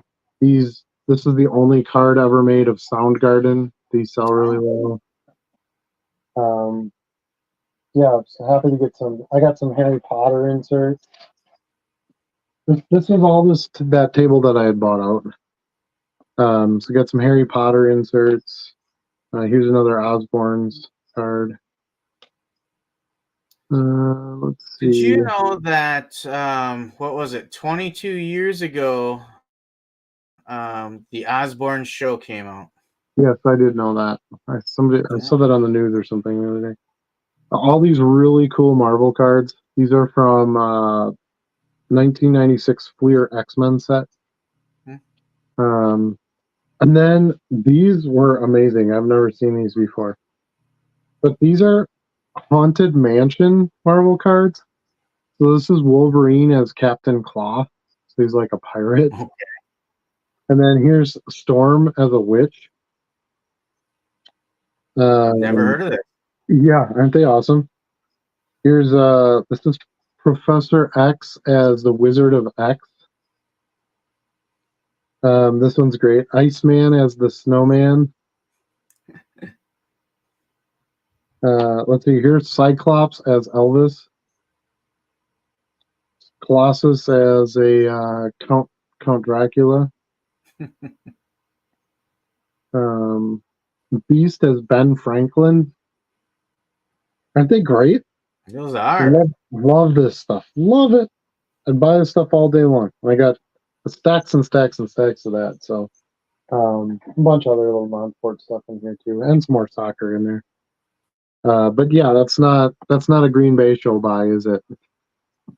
Not really, no. Not really. And I definitely don't want all non-sport. Like, I want to find non-sport when I go to a show, but I will always be buying sport too. Yeah. Like, it's not, I talk a lot about non-sport and you guys ask a lot about non-sport. I think some of it is just the educational demand, but it's not the number one play. It's starting to even out a little bit. Like, non-sport has gained quite a bit for me in the last year versus sport, but sport still is the dominating product. Awesome weekend with a card show in Port St. Lucie. I've never attended. Then on opening day, minor league game, St. Lucie Mets versus Daytona Tortugas. Interesting. All right. Well, that sounds awesome. Adam, send us your Whatnot link, please. Charlie, can you post my Whatnot link? Yeah, I think you got it in the Discord, right? I should be able to grab it. I do. Yeah, it's in there, and I'll post it on YouTube too. I was kind of waiting to post it on YouTube because the best way to run an auction on Whatnot is to go list all your items in your auction ahead of time so people can look at them, and it takes time, just like listing on eBay. So I've got my let me see, where is that? I don't know where they are right now. Right here. I kind of have my box of running, what's listed in my auction kind of thing. So I'm kind of waiting until I had that a little bit bigger. And I got my little Whatnot stand, so I've got my stand to put each card in as I auction them off, and so I think I'm pretty ready for it. We'll see what happens, but I only have like 38 or 39 cards in there. I'd like to get it to around 50. Mm-hmm. I'm gonna try to add another 10 or 12 cards or so tomorrow, so just to finish it off. And then tomorrow night at 6 p.m. is my very first Whatnot auction. I don't expect anybody to buy anything. I wouldn't even be disappointed if I ran the whole thing and didn't sell one card. I just simply don't want to sit in that room all by myself. So somebody else join me. We'll have some tea or whatever your beverage of choice is, and we can have some fun with it. See if we get any sales, and just you got to get that first one under your belt, right? Everybody has to do a first thing. You know what's kind of funny about that? So today, I was talking to Luna, my daughter. And I said, Luna, would you ever want to fly somewhere? Because she has this fear of flying. And she goes, well, why? And she's already fearful. Like, I'm going to make her do this. I'm like, well, let's say you wanted to go somewhere really cool. Like, she's all into like Japanese culture. I said, if you want to go to Japan, you're going to have to fly. And she's like, well, then I don't want to go to Japan. And I said, well, is that really how you want to live? Do you really want to live where you just don't do stuff because you're afraid of it? And then at the end of your life, you didn't do anything? And she had to kind of think about that for a little bit. And she's like, you know what? You're kind of right, Dad. I said, you were afraid the first time you went to the doctor. You were afraid the first time you got your hair cut, Um, you have to get over some of that. And the only way to get over it is to do it. Yeah. And so I thought I was kind of practicing what I preached there. If you're going to tell your kids stuff, you better do it yourself too, right? I've always felt that way. And I thought, you know what? I'm doing it. I've got the perfect product right now to do a $1 whatnot auction. I'm not going to lose anything if the stuff sells cheap. But yet it's good stuff. It's not base cards. It's all this kind of stuff. Let me see. There's a lot of cracked dice parallels and tons and tons of numbered stuff. Almost all of it's numbered stuff. I've got 2 autos in there. I've got that De Bruyne sticker is pretty solid one. All soccer though, you said, right? All soccer, because you really need to theme your auctions. I believe that's the correct way to do it, to keep somebody active in the stream. Believe it or not, there's a lot of soccer collectors. Okay, so it still fits with, and soccer's in the peak of its season right now. Premier League's really heated up. We've got Champions League coming. Team USA stuff is hot right now because they're in the qualifying for. I don't think it's the World Cup yet. But it's something like that. They just beat Mexico and stuff like that. Yeah. So it's on the tops of minds. It's the right time to do it. Like here's a blue parallel Bundesliga, Topps Chromes, numbered out of 150. I don't know if you can read that in the top corner there, but just not super high, big names, but quality products, low numbers, shiny stuff like that. I think I think if you're a soccer buyer, there's going to be some fun stuff in there. I sold a soccer card the other day. You would have been proud of me. See, I sell soccer every day. Soccer is still a good seller for me. Alejandro Garnacho, I think that was his name. Oh, Garnacho. Was it a rookie? Yeah. Ooh, you might have sold it too low. He's super hot right now. I don't know what I sold it Garnacho. For. I forgot what I was going to say. Oh, but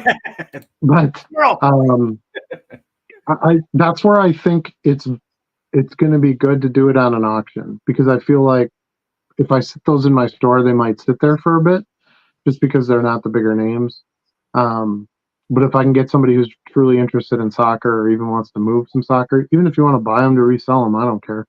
I got them basically for free. So if I can move them fast, if I can sell multiples, that'd be even better, because I can still pop the top loads then and send them out and get to use the top loads, which was my original reason for buying them.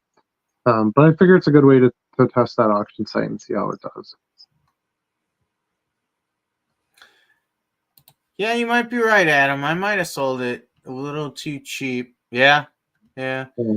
Sold it for $3.25. I see they're going for $4. Yeah. $5. Yeah. Should have consulted me quick. Should have consulted you. Yeah. Garnacho. Yes. Okay, so look, if you guys don't know who he is, look up Garnacho bicycle kick on YouTube when you got a chance, and it'll blow your mind. This kid knows how to play soccer. He's got quite a eye for the ball. Like, he knows right where the ball's going to be, and that's something you can't really teach. So I see a lot of potential for him.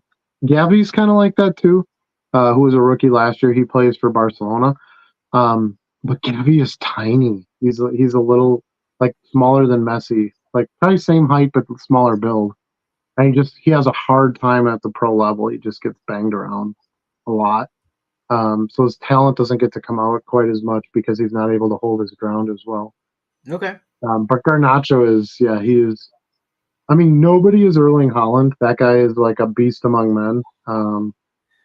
Like I told you, just watching it, I'm like, he's not even involved in the game like right now, but he stands out on the field. Yeah, he's the bleach blonde hair. Well, it's not bleach blonde. He's Norwegian, so it's legit blonde hair. Yeah, legit. And he's 6'4", and he's just a monster. Built. Fast, good ball handling. He'll have his bad games here and there, like every player will, but yeah, he's something else. Crap, I forgot I have plans tomorrow night, so I won't make it, but I can at least give you a follow. Thank you, I appreciate it. Or if anybody even just wants to share it or send it to somebody, if you're like, well, I don't like soccer and I don't want to sit in the auction, that's totally cool. I get that, but maybe somebody who likes soccer that might be interested. Just trying to get it out there, just trying to get it started. I get quite a few comments on YouTube. Hey, when are you going to start doing Whatnot? I would love to see you do auctions on Whatnot. What is your Whatnot name? I get that all the time. So I figure this will be my shot to get it started if I feel comfortable with it and I like it. It's hard for me because it's another night out of my week where I'm not going to have time with my kid. Got to be on for that certain time. You kind of have to auction, bark out, your cards and, oh, look at this one, it's gold, look at shiny, and and that's not really me. But maybe it is me, and I just don't know it yet. Yeah. I got to get myself out of my comfort zone a little bit. Before I got into costuming, I was like, okay, that's weird. People wear costumes of characters they like, and built my first. I've never even built anything in my entire life like that. I made my own costume. It turned out great. Wore it. Went and visited a bunch of sick kids, and had some fun, and it was just awesome. It was an unbelievable experience. So yeah, you just have to. You kind of gotta. I wasn't going to get a scanner, was I? You were. But I started looking into it, and I heeded some advice from our awesome viewers and other experienced people and Charlie, and looking into the new version of the software where Card Dealer Pro made some more sense, and things just evolve, and you go in another route. So up until about a year ago, I would have told everybody here, I'm not really a YouTuber. I would never host a show on YouTube. I would never post any content. Right, even the scanner, because I had brought it up to you, 6 or 8 months ago, and you're like, no, I don't want to do a scanner. Yeah, and so I applaud you too. You've taken on a lot of new things, and you're doing a great job with it, and it's definitely something you enjoy. So yeah, it is a lot of fun to see. And same with a lot of our viewers out there. We see those posts every day with, hey, look, I did this many listings. I didn't think I could do it, but I got this many sales. Or, that's great. That's what this community is for. CY says, I run a buy 3, get 1 free on low end cards, and only once has it been used in 2 months. Any experience with promotions like that? So I think you're referring to a coupon and not a promotion, just to clarify. But buy 3, get 1 free. I don't like those types of coupons personally. I don't use them that way, and I don't like to shop that way. Which is ironic because I was just talking about that Brett Favre 50-cent deal where it was like if you bought 10, you would get 12. I hated it because I ended up with 11 cards, and I got to go through this damn box again and find 1 card because I'm not giving up a free card. That's moronic. But I hated it. I wish it would have just been 50 cents a card, and then I could have just made them an offer, which would probably been somewhere around that same number anyway.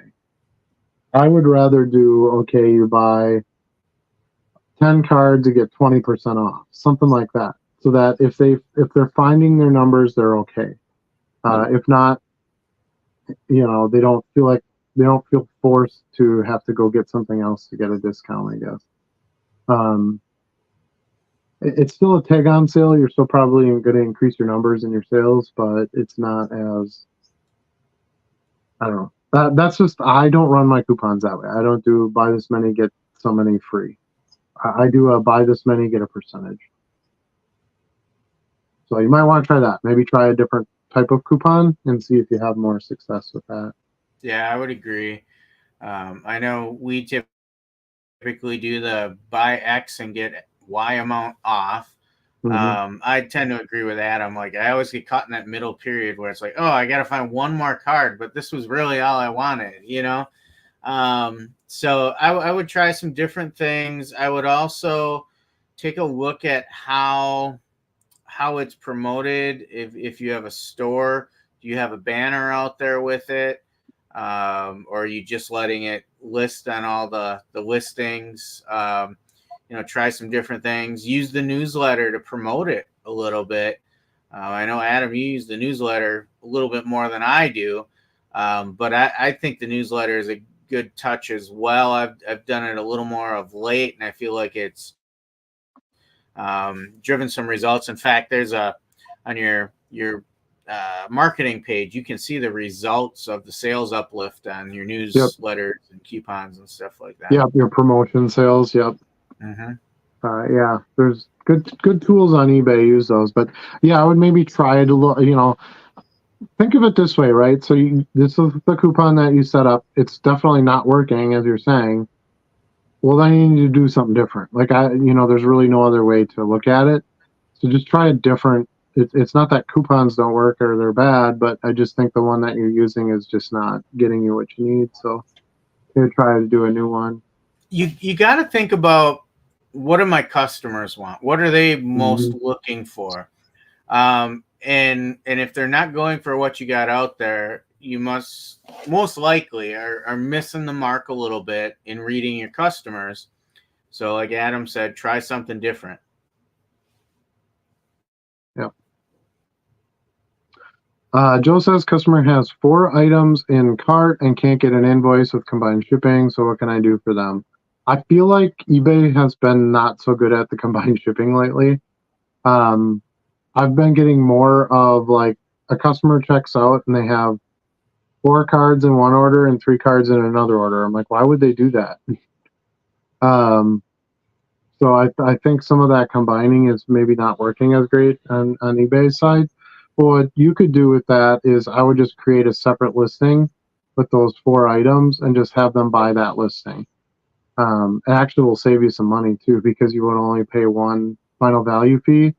And also if they added the items into their cart and it was through a promotion, when you create an item and have them buy that, there would be no promotion fee. So a little bit extra work on your part, but it could get the sale done, and you could save a little bit, at least on your fees. Watch the values. I get that a lot with.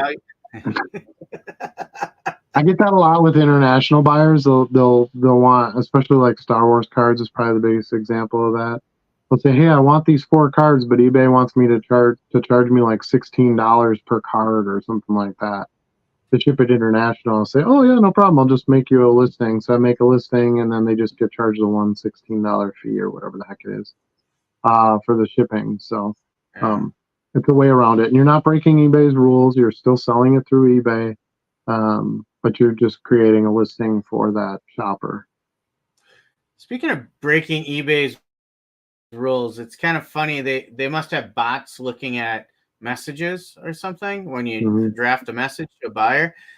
Because I was working with a buyer today that bought a couple cards out of a subset, a Gleyber Torres star player subset. And then we started negotiating on the other 7 I had from that subset. And he's like, okay, which ones do you have? So I tried to give him the numbers of cards that I had, the card numbers. And I got blocked the first attempt because it said, it's against eBay policies to share personal contact information. It thought I was giving a phone number. Yeah, it's the same thing. You can't put an email address in there. You can't put a web link in there. They're pretty limited. It's supposed to just be a conversation about that particular item and transaction. Yeah. And you're right. They have just like their automatic blocks set up for that. Let's see. Weston says they need to purchase and then you can invoice them. That could, yeah, I think what he's saying is they're not able to check out with the 4 items in their cart and pay together. I'm assuming that's what he meant. Let's see. Does UPS let you keep ordering labels if you're not shipping with them? I don't know. That's why I kind of joked about that earlier because I'm like, I don't. Maybe not. I'll find out.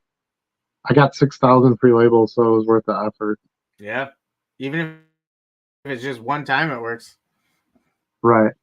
Weston says he'll buy the fanfuls. He's running low. As long as you can get them here with shipping for cheaper than I can buy at retail price. And well, there's I'll the tell trick. you. Yeah, I'll tell you what. Outside of this video here, send me a message and let me know what you would pay, and I'll let you know if I'll accept it. I have it's 4,000 labels, by the way, fanfold.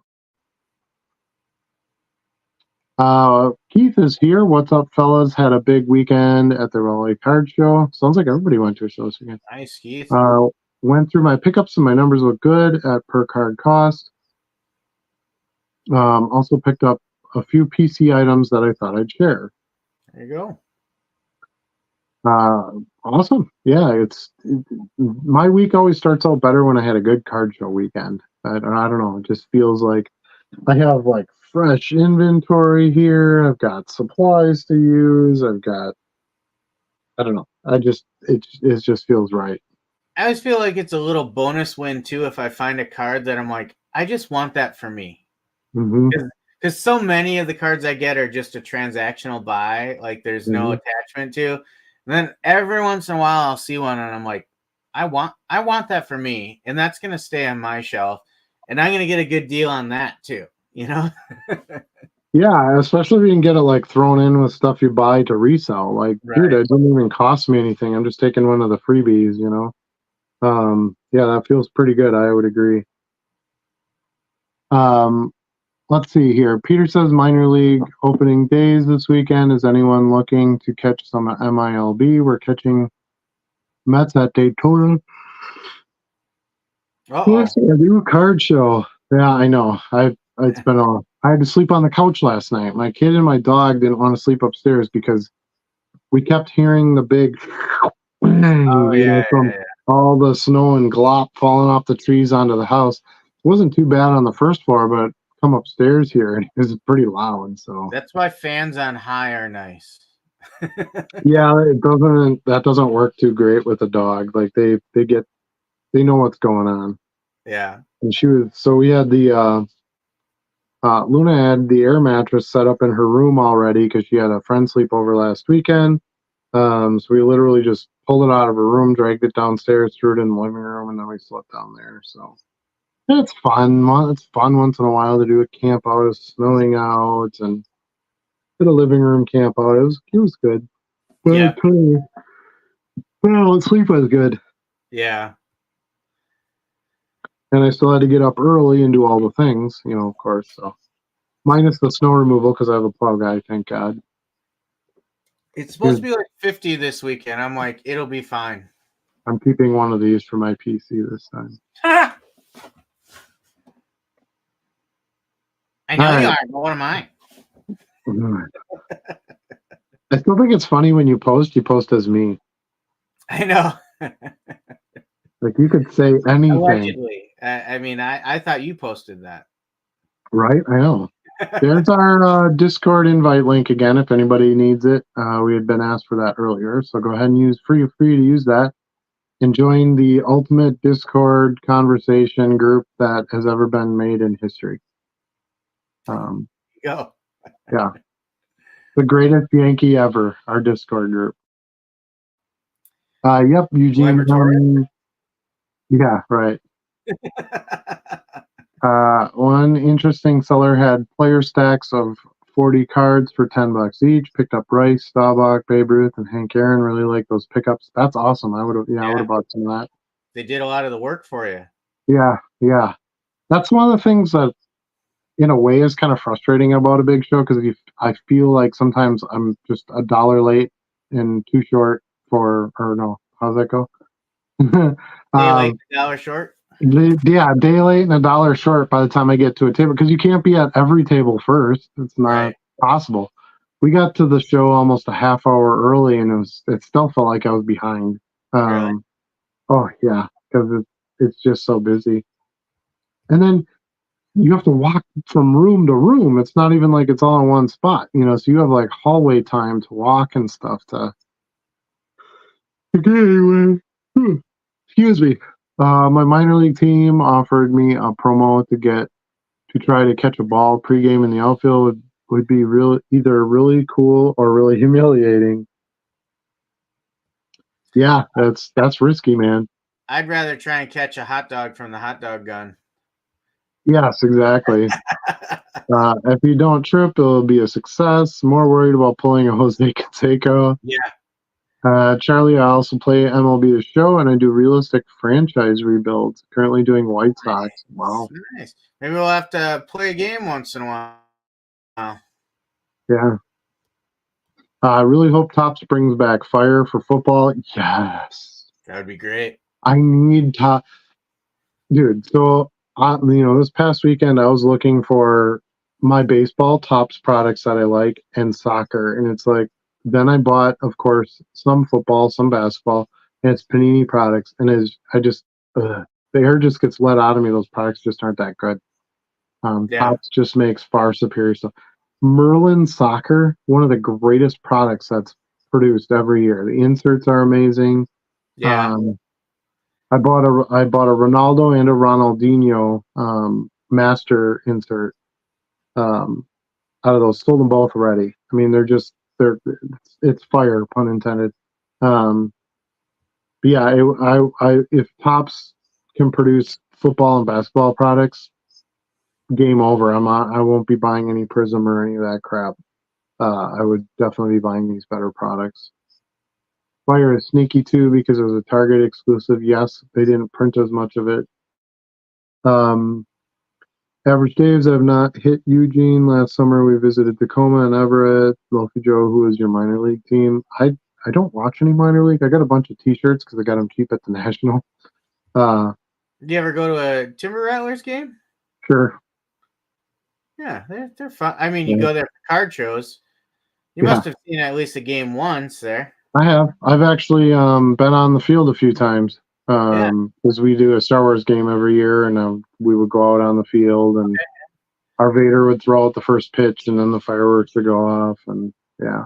And then we've got an amateur like all-star team here in the summer too, called the Green Bay Rockers. Mm-hmm. It's basically kids graduate high school, go to college, and it's college players. First time, really wood bat league. Mm-hmm. And we actually won the league this past year, so it was a lot of fun. That's the cheapest game in town. So with two kids, we end up going to that a lot.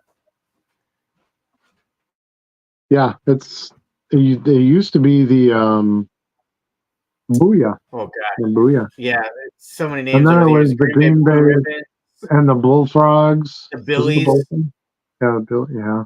Yeah. Blue ribbon. I like the Rockers though, and it's got a nice logo. We get some merch when we go. With your scanner and selling 1,000+ cards a week, I figure you'd be begging for inventory. Madison would be on every month thing if I were you. That inventory is there every month. Yeah, but there's inventory at other shows too. So no, I don't go there every month. We like to make the rounds. Yeah, I like to go to different shows. Even Madison has its regular dealers that are there every month, so. And I can buy a lot of inventory too online. St. Paul Saints is Lofi Joe's team. I used to live within walking distance of their old stadium, but then they moved. Does scanning those with a penny sleeve help find those darker borders if it picks up the edges of the sleeves? That's an interesting theory. I've tried to scan with penny sleeves, but I haven't necessarily tried it specifically with those types of cards to see if that would help. I'll have to try and experiment with that next time I get the scanner. Yeah, I won't be doing that, so Charlie will do that. That's why I said I would wait till you get it back. Yeah, Charlie will do that for you. I just take out of all the stuff I scanned today, this was the little stack that didn't get through. I'll take the pictures and list them. It's not that big a deal. Looking forward to seeing a bunch of WWE sales in the Discord this weekend. WrestleMania, Adam.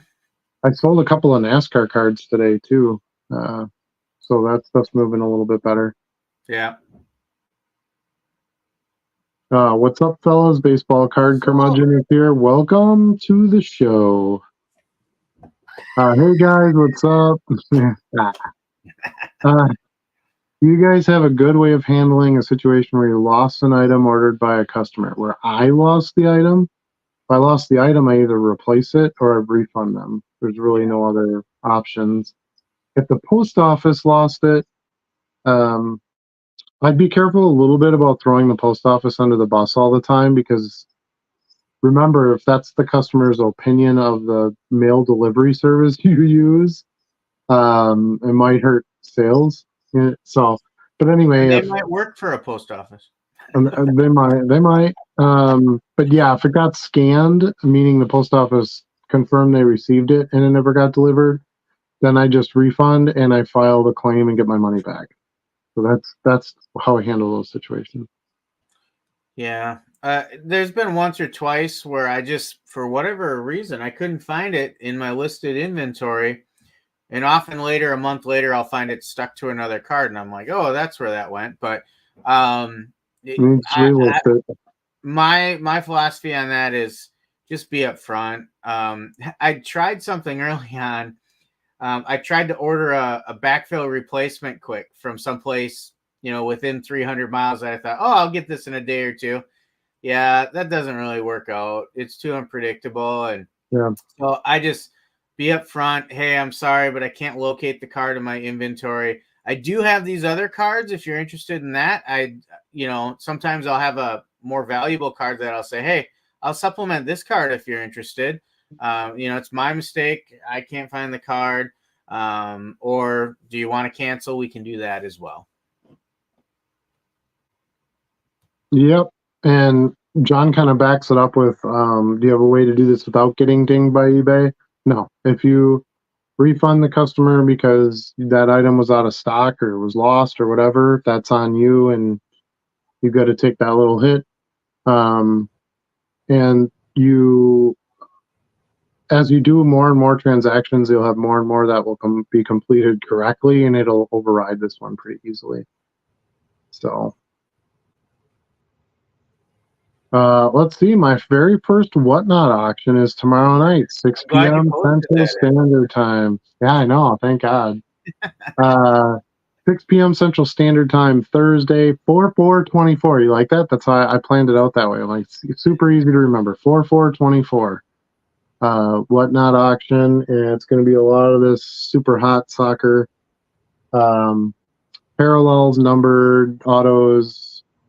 I have a couple jersey cards that I'm going to put in there. Game used jersey cards. There's some MLS. There's some Premier League. There's some Champions League. There's some Neymar, some De Bruyne.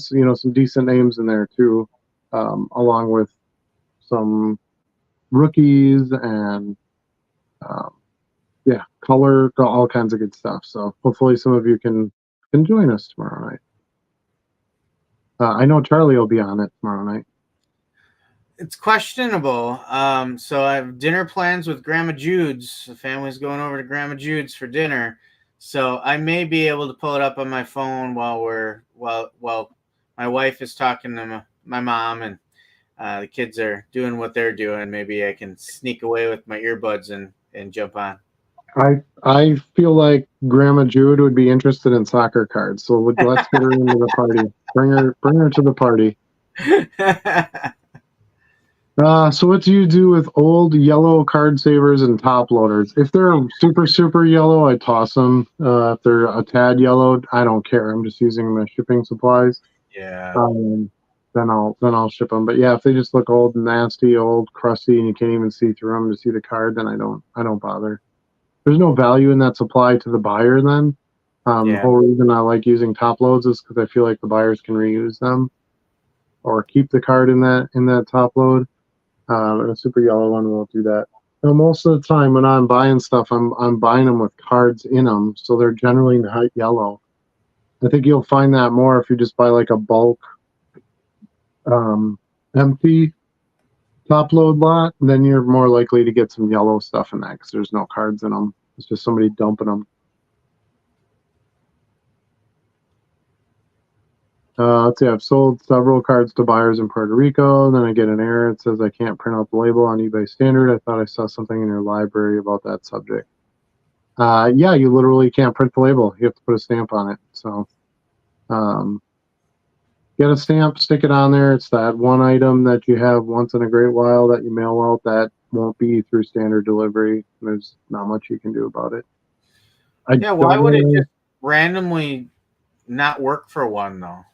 It doesn't work for any non-main island territories or whatever you want to call it. Oh, yeah, I guess that makes sense. Yeah. So it is considered U.S. postage, but it's not a U.S. mailing address, if that makes sense. So I think Guam is like that too, I believe. I go to Guam and I haven't had any issues. But you're right, probably some of those outlying islands that are officially still part of Puerto Rico. Yep. And I run into this once in a while too. I don't even look at the addresses. I just print labels and slap them on stuff. I'm like, why can't this label print? And then I look and I go, oh yeah. Handwrite the address, put a stamp on it. That's the one, one order a couple times a year that I can't track. It's not a big deal. I sold a card to someone with that address. I was curious and looked up the company. Pretty cool concept. I got you on Whatnot now. Awesome. Thank you. Appreciate that. I don't know how often I'm going to do it, to be honest with you. I just kind of see how it goes and if I enjoy it. But if it's during my workday, it wouldn't be so bad. But if it's going to be extra outside that, I'm not going to want to do that a whole lot. I'd rather just list the cards. I haven't sold on it yet either, and I don't have any immediate plans to jump out there. I guess in the back of my head, I'm like, at some point, I'll probably try to move some cards out there, but not anytime soon. Right now, I'm still kind of learning it as a buyer. But I do have a profile out there. It's different name, actually. I don't know why I did a different name. I guess it's probably because when I set up that account, it was before I kind of hit my stride here with YouTube and eBay. So it just was a different name. It's CJ Sells to You. Okay. Yeah. Well, post your link on there if you want. And you have to onboard and stuff before you could sell. So you could at least do that and just have it ready so that when you decided to, you wouldn't have to go through the classes and all that crap. Yeah, that's true. Because I was able to literally just pull up the app and say, yeah, I want to set up an auction. And then I built everything in there. So it was pretty simple from there. And then at least you'll know how to do it too. Yeah. Because the onboarding kind of shows you how to set it up. Late to the party today. Hope everyone is doing well. We are. Welcome to the show, Sporto. Summer collegiate baseball. The guy I stay with for the Green Bay show runs the team. Oh, interesting. Let's see. Earlier you said card shows are your best bet and that you have a hard time finding non-sport. What? Shrugs. I think he's talking about a lot of times you're looking for non-sport, but then we're also saying card shows are our best bet where we're not going to find as much non-sport a lot of times. So I think he's just talking about that. Right, but that's the whole point though. So that's why I'm always looking for those at card shows because I don't see them as much. Right. And then most of my buying for non-sport, not sports, but most of my buying for non-sport is online because I don't see it at shows as much. And Max is a non-sport seller at card shows. So technically, there's all kinds of non-sport. Right. Pokemon has become a big chunk of card shows. Yeah, I don't do Pokemon. I'm here. The power finally came back on. Probably missed a lot. So that's Brian there. Yeah, he was affected by the storm as well. Glad you could make it. Glad you got power back. It's always hard to see power go out when it's cold out, because most people need power to run their furnace. But CY says, man, y'all don't like the buy 3, get 1 free. I like shopping for teams and players and stores, on stores and buying different cards, but yeah, it's not working, so I must be the minority.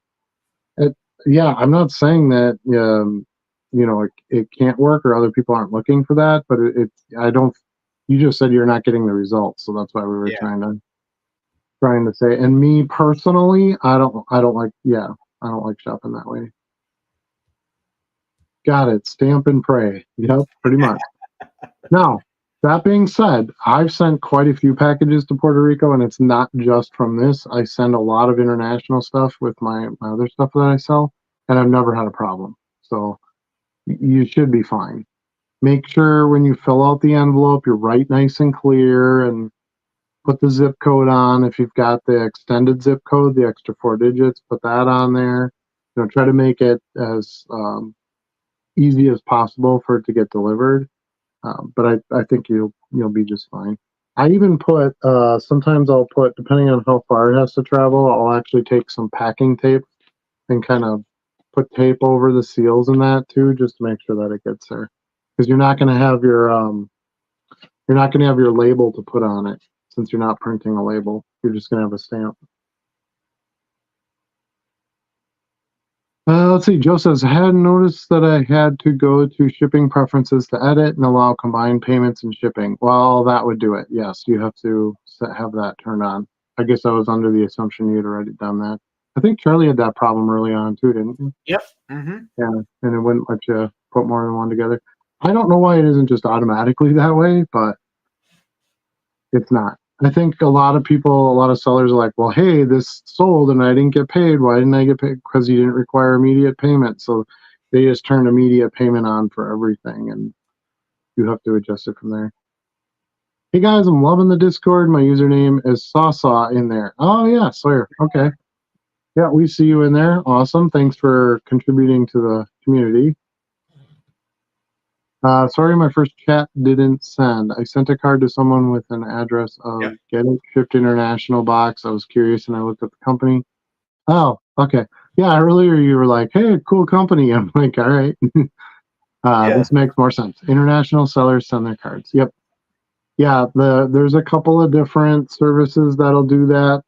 Ship My Cards is another one where you'll sometimes get that and you send it to this Ship My Cards company, and then that company ships bulk of buys over to international customers. So that's fine as long as it's an address you can track to. You're covered. So, I just made things change. Not on my end. To this address, and when they are ready for their cards to be sent to them, they contact Get It Shipped International. Yeah, correct. Yeah. Yep, those have been around for quite a while. Madison always has the inventory you're looking for. I was just saying it should be a monthly stop for you since you can never find non-sport. Oh, right. Unfortunately, it's a 3-hour drive, and I just don't want to do that every month. And there's other shows that I like to go to. So, and I find stuff at every show I go to. So it's not like I feel like I have to just, like, Madison's my one-stop shop to get what I need. And even non-sport is hit or miss there for me. I've gone to that show quite a few times now, and this is probably the first or second time where I've found a good chunk of non-sport to buy. So, and that being said, I have found non-sport at other shows. I bought a lot of really good vintage Star Wars when we were at the Eau Claire show. I got some good Garbage Pail Kid inserts and rares at the Appleton show not too long ago. So, but I find stuff. Yeah, so I find stuff at other shows too. And if I really need stuff, I just go on to eBay. It's not a big deal. International buyer. Sorry, it's for people who buy cards international so they don't pay multiple. Right. Yep. We got it. Pokemon, not non-sport. Pokemon is TCG. True. He's right. It is. It's a trading card game. Sports are sports. Non-sport is G.I. Joe and that crap. That sounds like semantics. Love my non-sports. Yeah, love my non-sport. Yeah, Pokemon's great. It's not for me, but my non-sport is. I love it. I'm glad I didn't go to Vegas. Had a blast on Saturday. Yeah, Brian went with me to the Madison show. Yeah, we had a great time. Went to this nice little Mexican restaurant afterwards that had a grocery store in it. It was kind of interesting. And yeah, we both had some good pickups. So I really enjoyed that show. It's good to see Bo. A couple other dealers down there that I know. I only get to see when I get down there, so it's a good deal. Good place to be. I wish it was a little closer. 3 hours is a thing, so I don't want to do that every month.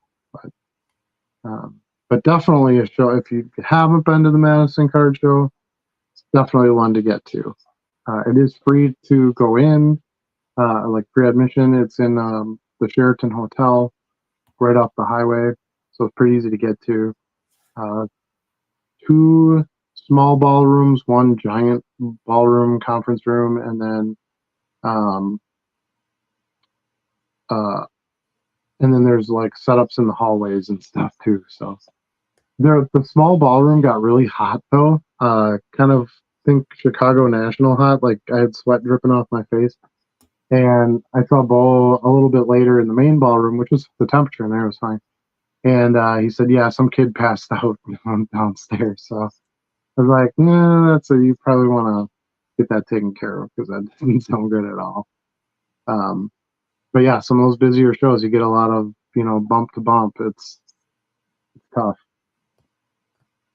Do I live in the UP? Pretty close. I live in Upper Green Bay. I live in like Upper Green Bay. Well, you know what I mean. Like I'm in the. I don't want to say where I live. That's why I just said Upper Green Bay because that's generic enough. North, the north part of Green Bay. So yeah, it's like 2 hours and 50 minutes or so to get to Madison, to get to the card show from where I live. So yeah, that's long enough. I'm very excited for the National. I picked up a lot of non-sport last year there. I plan to do that again. I'll bring my 5-row boxes with me and I'll fill them up.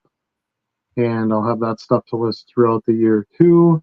So when I have less stuff, that I buy or less stuff to list, I've always got those boxes to go to and grab some good stuff. That's going to be the continued plan for me. All right, we're 2:12 into this, huh? Oof. Let me see. Do we want to try to cover any of these other topics, or are we kind of? I think we could talk a little bit about store categories. Okay. So someone in the Discord asked store categories. Why set them up? Why do you find them important, and how do you? Oh, that's it. That's it. The next one was a different topic. I use them. I know a lot of sellers don't, but I do it for a couple of reasons. One, my main focus with my store is selling certain players. Now I have cards of all kinds of different players and non-sports and stuff, but I have my specific players that I always stock a good number of cards of, and I want it to be easy to search through those. The other reason, do I find it important? I don't know if it's necessarily important, but I do feel like it can help me get a few more sales, and it can help the shopping experience with my customers be a little easier or more organized. The other really big reason I do it is because I bought my URL to my store. And so when you go to the dollar shop, the dollarbox.shop, what pulls up is all the different categories on that main store screen. So I like that. I like that it immediately brings you, some search, some filter functions, whatever you want to call it, for what you're looking for. Of course, you can use the search box or just go through everything, but it looks neater. It looks more organized. It's easier to shop if you're looking for Derek Jeter. I have a bunch of Derek Jeter buyers who are buying from me every week. And I can imagine they go to the website and they go to the Derek Jeter link and they just go through what I've got, as I add new stuff, whatever, and then they make their buys.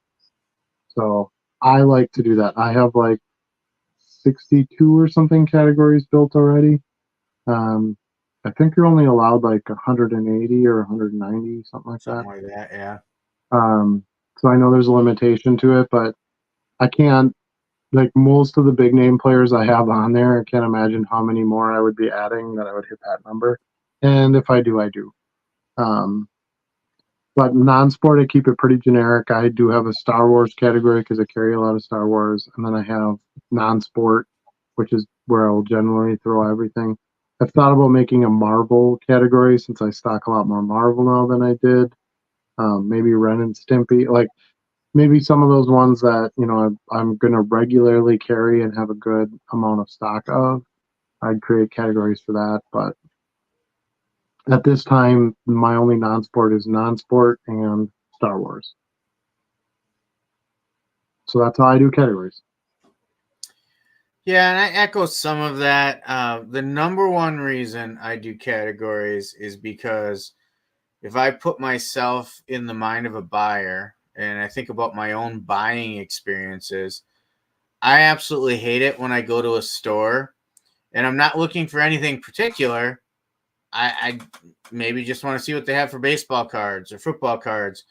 And we talk about diversity in our stores a lot, and they have a little bit of everything. I hate having to scroll through a ton of stuff. So as a buyer, I like some departments, right? If you go to Walmart, it's organized into departments. If you're looking for something in a category, you want to be able to go right to it, right? So that's the main reason I do it. And I do it different from Adam.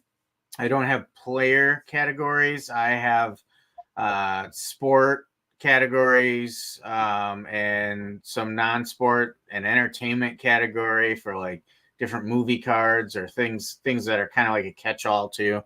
And then I have some collectibles, oddball collectibles. But I think it does make a better shopping experience. But the second reason I do it is it's really effective in working through your marketing strategies.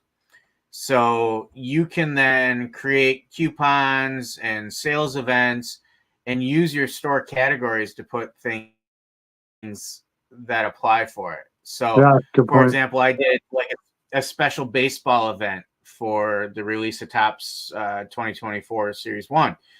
So I put all my just baseball cards in a special sale, and I can do that in one quick click if I don't want to do all the items in my store. Yeah, and I should point out I do have those categories too. I have a football category, a baseball category, and so forth. Now, when you pick categories for your listing, you can pick 2 categories. So if I list if I list a Tom Brady card, I can pick football cards and Tom Brady cards. But that's a good point, Charlie. I hadn't really thought about that. But yeah, you could grab just a specific category for a coupon, or I think you can do that in the newsletter too. Yep, newsletter, your banners, your marketing on your store site. Yeah. So I believe there's value in doing it. It's really not that hard. And if you want to if you already have listings and you want to make a new category, you just add the store category, go look at those listings, do a bulk edit, hit the categories button, and then just pick the new category that you want to assign them all to. Pretty quick. So, and you can also I like anything that allows me to organize my store more, I think is to the benefit of the customer, and I'll try to do it. Yeah. And another tidbit on that, if you use Card Dealer Pro, you can put your store category ID in there, the numerical ID, and upload items automatically into your categories. Mm-hmm. Yep. All right. Brian says, Charlie, you would have had a blast. Adam, it was a great time. Kind of bummed I couldn't make it. Bounce things about business. Yeah, we talked a little bit about selling online and all that good stuff. Local estate sale here in Clearwater. Found NASCAR cards, Coke pins, Super Bowl pins, some acetate McDonald's cards from the 80s. Huh, interesting. I didn't know that was a thing. Last day they gave you a big bag and you could fill it for $20. Awesome. Nice. That sounds fun. Yeah. Do you have an updated Discord link? I don't know. Is the one you put out there expired already? It shouldn't be. No, it shouldn't be. No. I'll put another one in though, just so you don't have to Okay, dig through. we'll throw a new Discord link on there. I'll set this one to never expire. Perfect. Yeah, I forget to do that too when I make a link. I always just click the link and forget about the expiration. All right, we'll take the last of the comments here, and I think we're gonna call it a night. Are you going on Sunday the 14th to the Fox Cities Card Show? Probably not.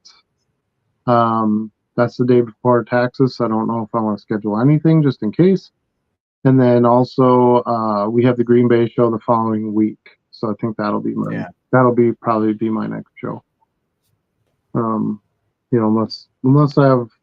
Sometimes I go to the Appleton one on like a short notice where I'm like, hey, I'm not doing anything this morning. I'll run down there because it's like a half-hour drive. It's not too bad. Right.